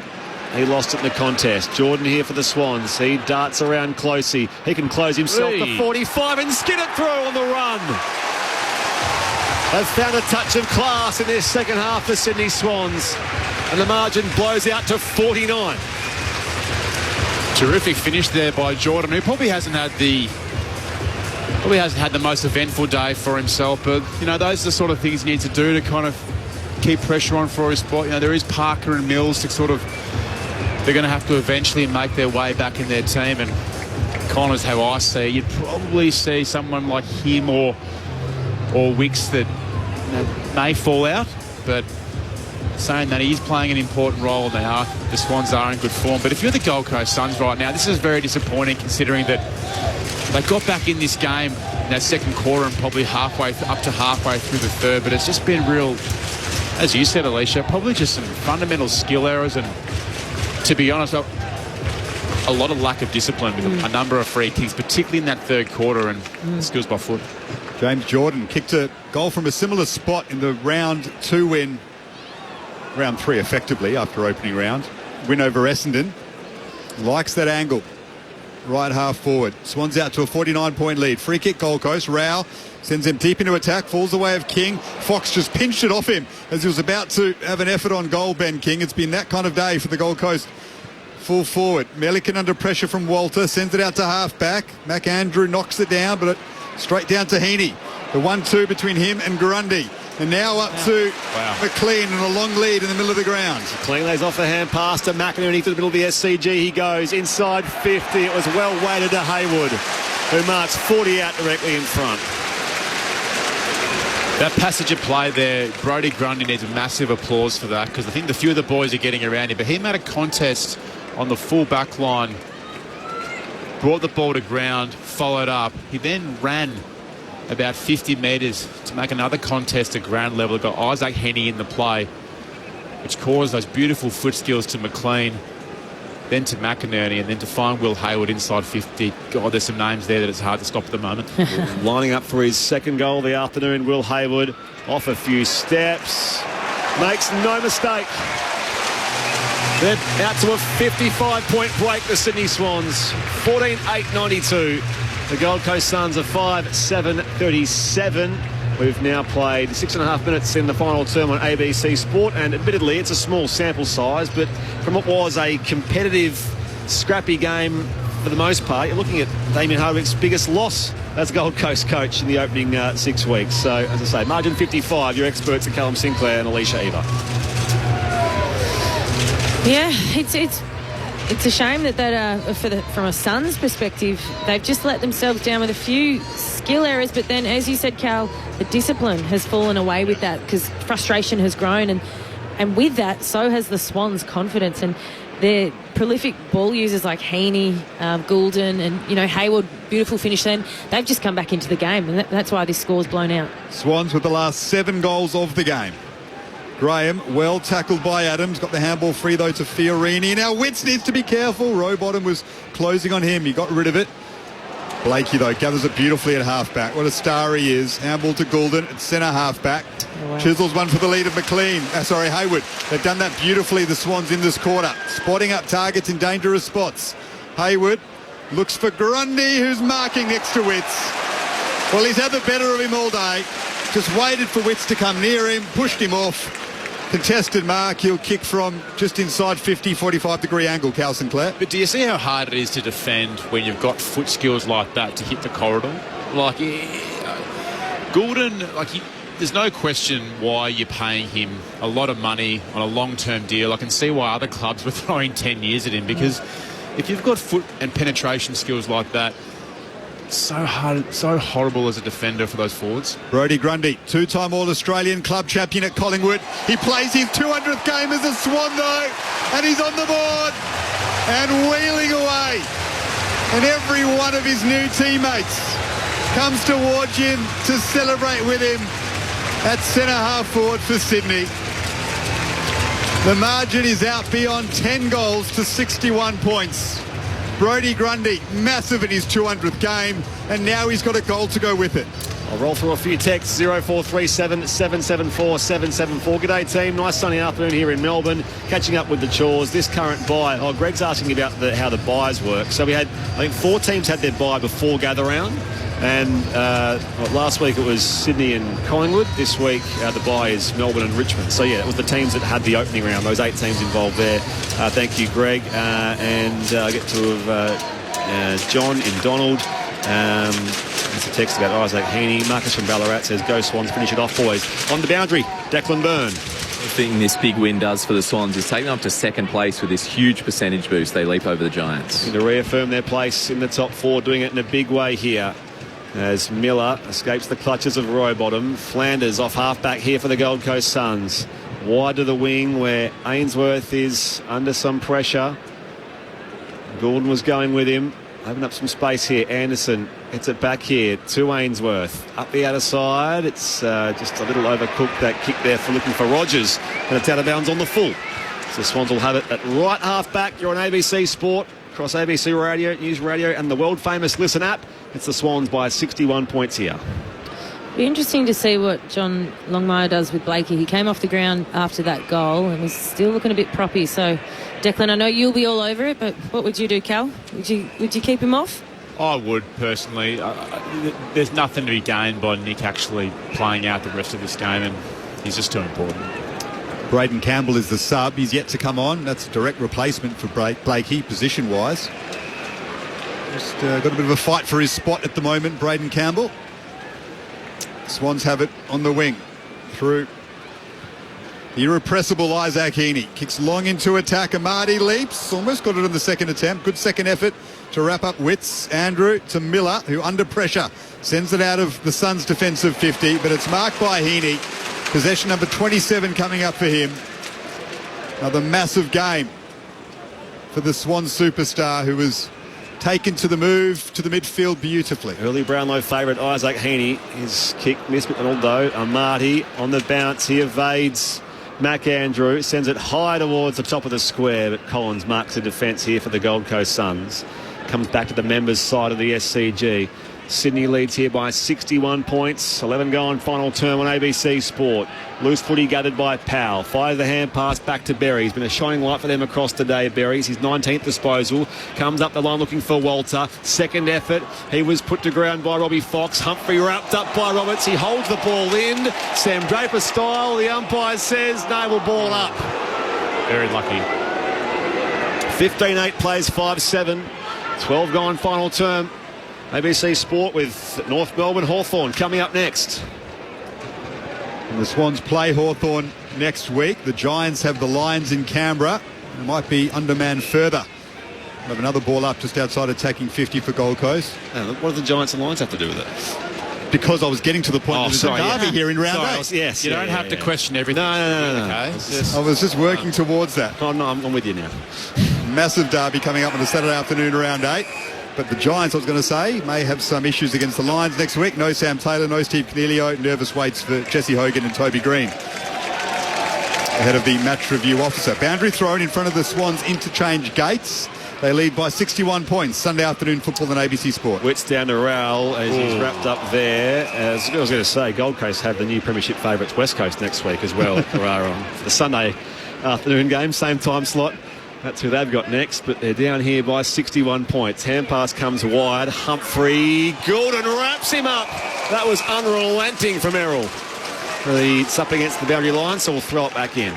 They're being absolutely ruthless, the Swans. They've got to. You could probably forgive them if they took their foot off the gas, but the tackling pressure in this quarter has been absolutely superb. On the subject of the bye, Freo Cookster says Freo had their bye last night as well.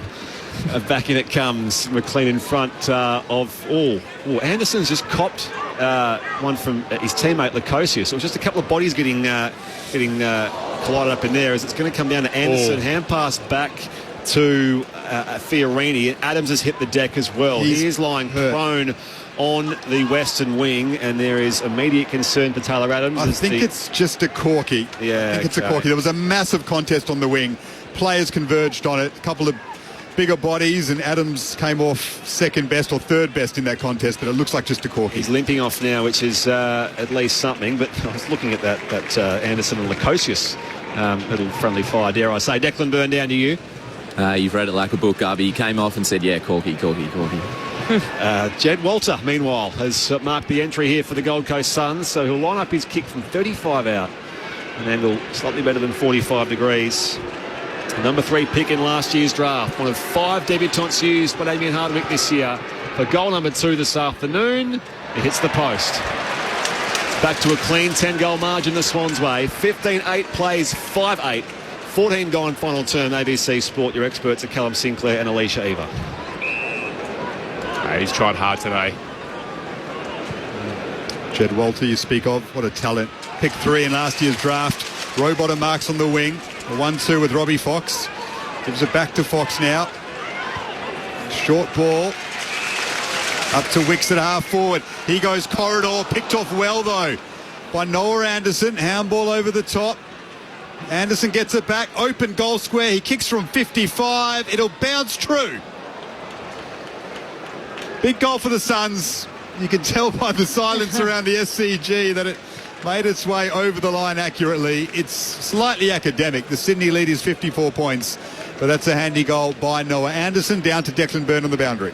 Yeah, some fusion with the sub rule down here. So for people who don't know, you have to literally write it down and hand it to the interchange bench. They had 43 written down. Lewis Melican subbed off just as Adams got hurt. They stopped it. They paused it. Campbell put his jersey back on. They've ended up going with Melican. So the sub's been made. Lewis Melican will be subbed out of the game, and into the game comes Braden Campbell. I was going to say, just scrub the 4 off the number. So 43. Actually, that's going to be 3 now. Just get rid of the 4. The interesting point you made about Braden Campbell and potentially his spot in the side, and probably going to be between him and Harry Cunningham as probably the year goes on. Do they stick with Harry and handle that experience, or do they go with the youth and the dynamic play of Braden Campbell? Be curious to see. 15 going final term.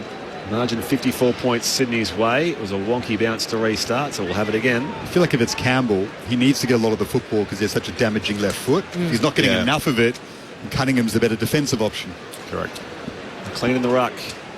Out to Lloyd, wrapped up strongly by Matt Rowell. Phil in Victoria, 0437 774 774. I don't mean Phil in like Jaden Sire. I mean Phil, who's in Victoria. How is Damien going? Head in hand, shaking of the head. Gold Coast, wow, memories of last year. It's their worst loss. Well, it's destined to be under him in this very small sample size, I should say. Mac Andrew in defence as the Swans make the entry. McDonald couldn't gather. Little 1-2 hand pass. Ballard to Mac Andrew. Mac Andrew balks around Isaac Heaney and kicks from right half back up to the western wing. Ben King's under it, takes the mark. I like Ben King up the ground. Yeah. It's only just happened. Well, they've got to get him involved in the game somehow. Here's Flanders. Switches it wide to half forward. Fiorini's marked on his chest. Looks for the lead of Thomas Berry. Slapped away from him by Blakey, but he caught him high. Berry slow to recover.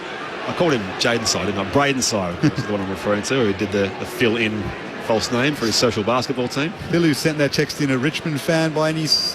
Yeah. You have to gather, I think. Oh, I think so. A lot of Richmond fans not too fond of Damien Hardwick these days after his call to leave the club. McLean marks in the back pocket for the Swans off that Thomas Berry kick. World's worst kept secret.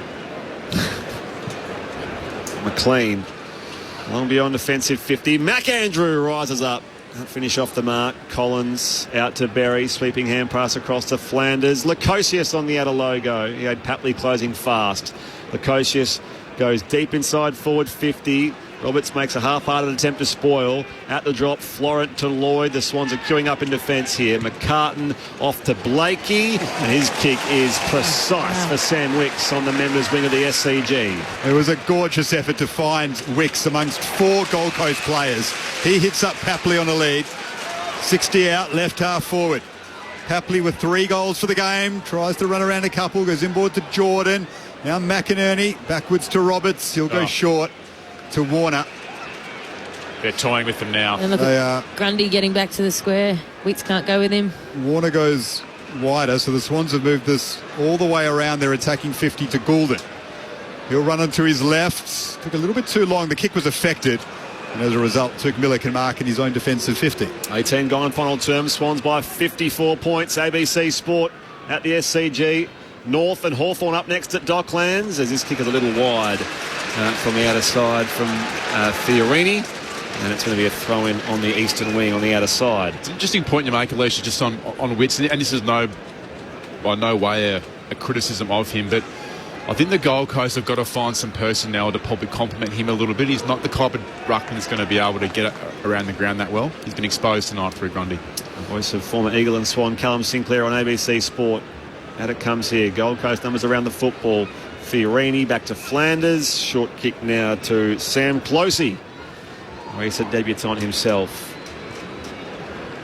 In his 3rd AFL game.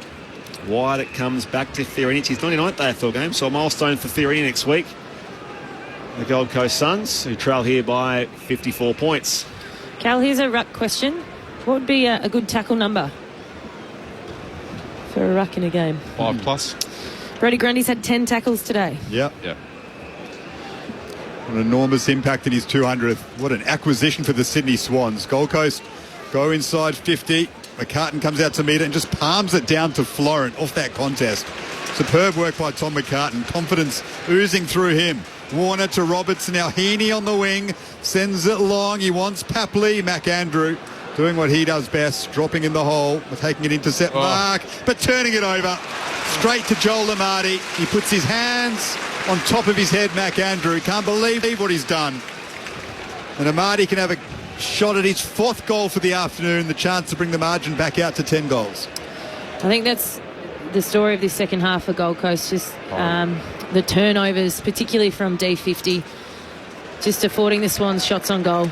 I think this I could be wrong, but I reckon this is about the 4th or 5th shot on goal direct from a turnover. No, you're not wrong at all.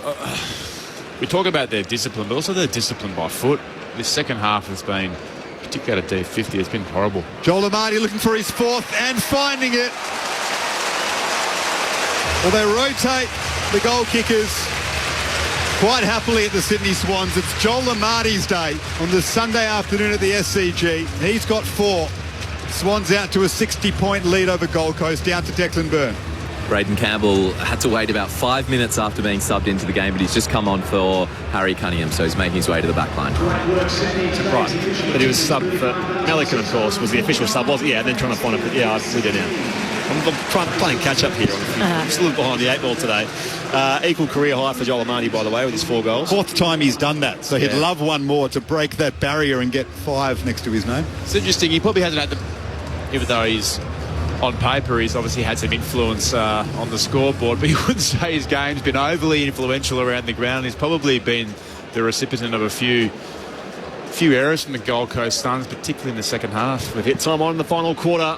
Swans lead by 60 points. In the middle, Campbell tries to get involved. Rowell there first, though. Shares it with his skipper, Miller. Inside 50, back with the flight. Berry, a clean mark. It was well judged. And Tom Berry can have a shot from 40 out at the Randwick end. I will be fascinated in the coming weeks with Parker and Mills.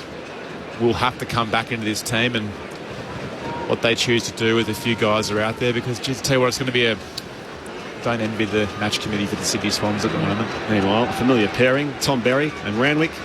He's kicking that direction here from 40. He's putting it across the face for a minor score. Margin 59 points the Swans way on ABC Sport. 22 gone in the final quarter.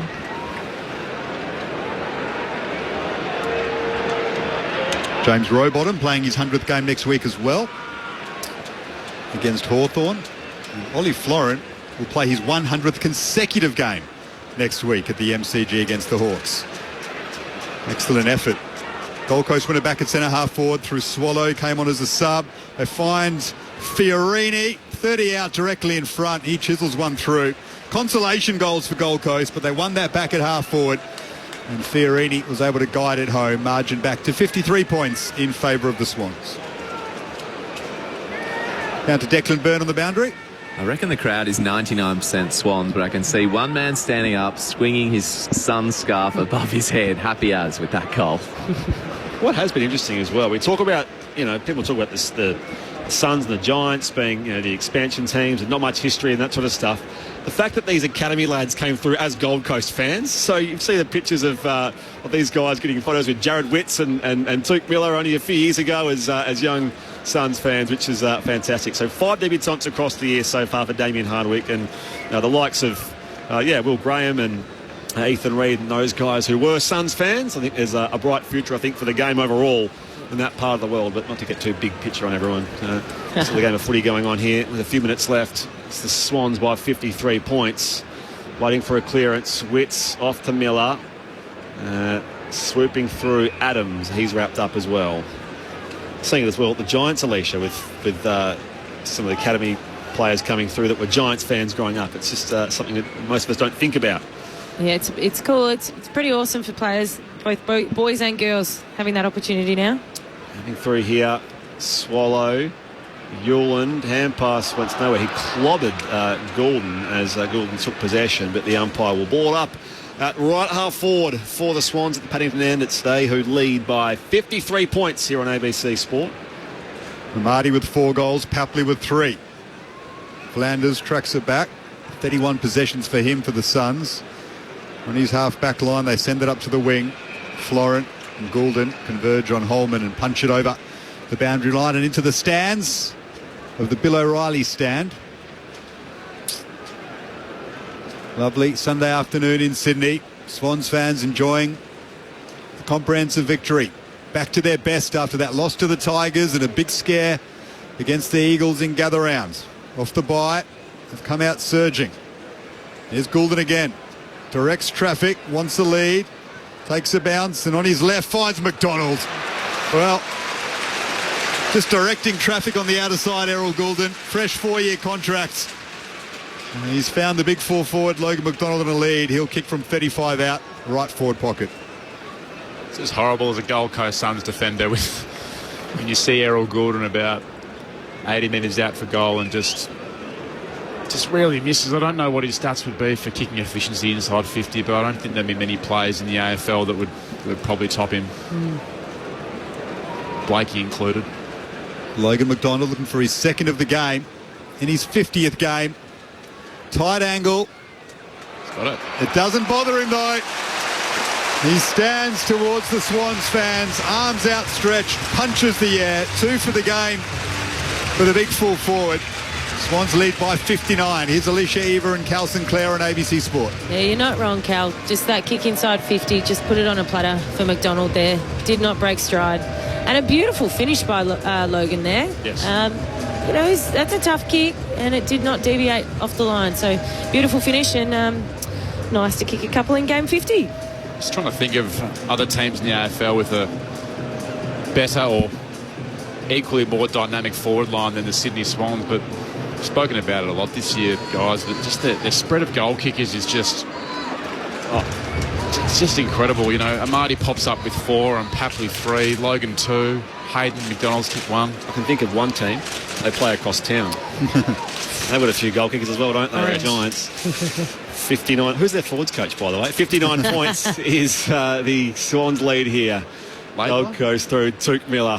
High ball inside forward 50. Blakey with the spoil from behind on King, and Walter sort of feigned the high contact there. Umpire was wise to it, and it's going to be wrapped up here for a ball up. Even the Swans midfield kicks goals as well, you know. Errol Goulden, Heaney, of course. Hayward and Wicks have 2 goals to their name today. Bouncing ball middle of the ground. Suns win this back. Flanders to Miller. Flanders will get it back from Tuke Miller. Kick inside 50, looking for Walter. Bounces over his head. And then a strong tackle on Florent by Jed Walter. He's certainly done his bit today. He's tried hard, Garbs. This big Suns forward, pick 3 in the draft. My goodness. I mean, we know the key forwards take a lot longer to develop, but there's a close watch on him every week considering his talent. Yeah, no, he's definitely made a contest. Probably a lot more than what King has today. He's probably got a few more tricks up his sleeve than what King has. Back in it comes. Hand pass to the outside. Goulden was held, and the umpire will pay the free kick going his way. It's David Swallow. So Errol Goulden, 26th disposal now. A short kick to Adams. Back to Goulden. Looking to be a long-term Swan, and he's pushed off the kick by Walter. It's out of bounds on the full. Well, he's never given up on the chase today, Walter. That's impressed me. He creates that turnover. Good sign of character there, Alicia. Very much so. Here's Jake Rogers. His 7th disposal coming up in his first game of AFL football. A day he'll never forget. Kicks out of the shadows and into the sun inside 50 for the Suns. Adams' handball was left behind by Robbie Fox. Tired bodies fall on the football. Spills out to Goulden. And now Lloyd. Handball to Grundy, who's been brilliant in his 200th. Cute little handball from Goulden to Roberts. He turns it over, though. Strong tackle on Flanders by Chad Warner. Ball up. 65 out from the Suns' goals. Gold Coast trailed by 59 points. Late stages of the last term. 35,649, so 35.5 plus change.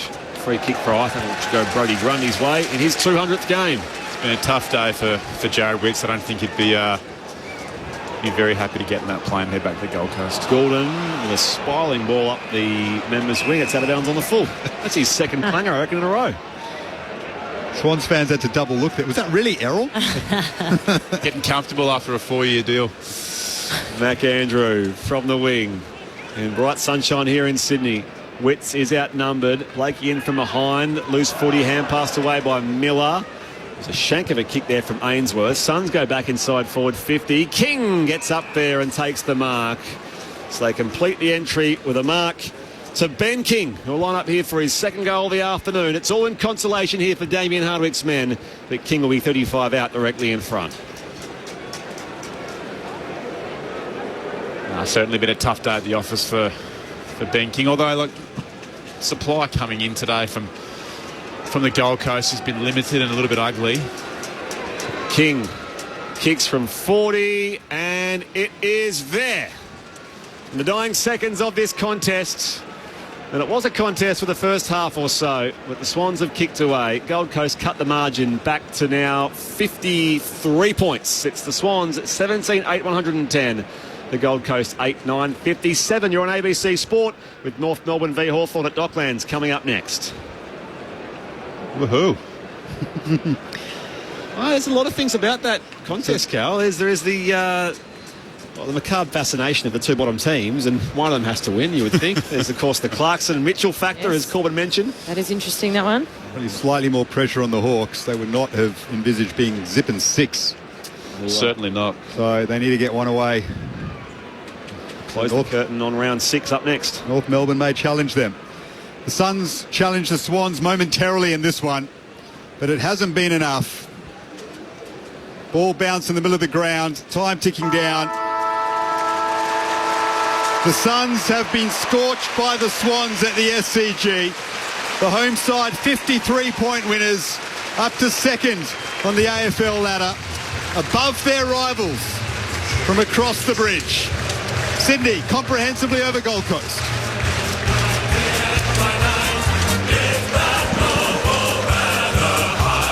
Shake down the thunder from the sky. Whether the odds be great or small, Swans will go in and win overall. While our loyal Swans are marching onwards to victory. For the home side, an equal career best, 4 goals for Joel Amati. There were 3 for Tom Papley, a couple each for McDonald and Wicks, as well as Haywood. Singles to Warner, Grundy in his 200th, Isaac Heaney and James Jordan on the board as well. For Gold Coast, it was 2 each, or 2 for Ben King. All individuals be on there. Fiorini, Miller, Anderson, Walter, Humphrey and Sam Closey on the board. It's a win that the Swans can make their top 4 assault with a 53-point victory.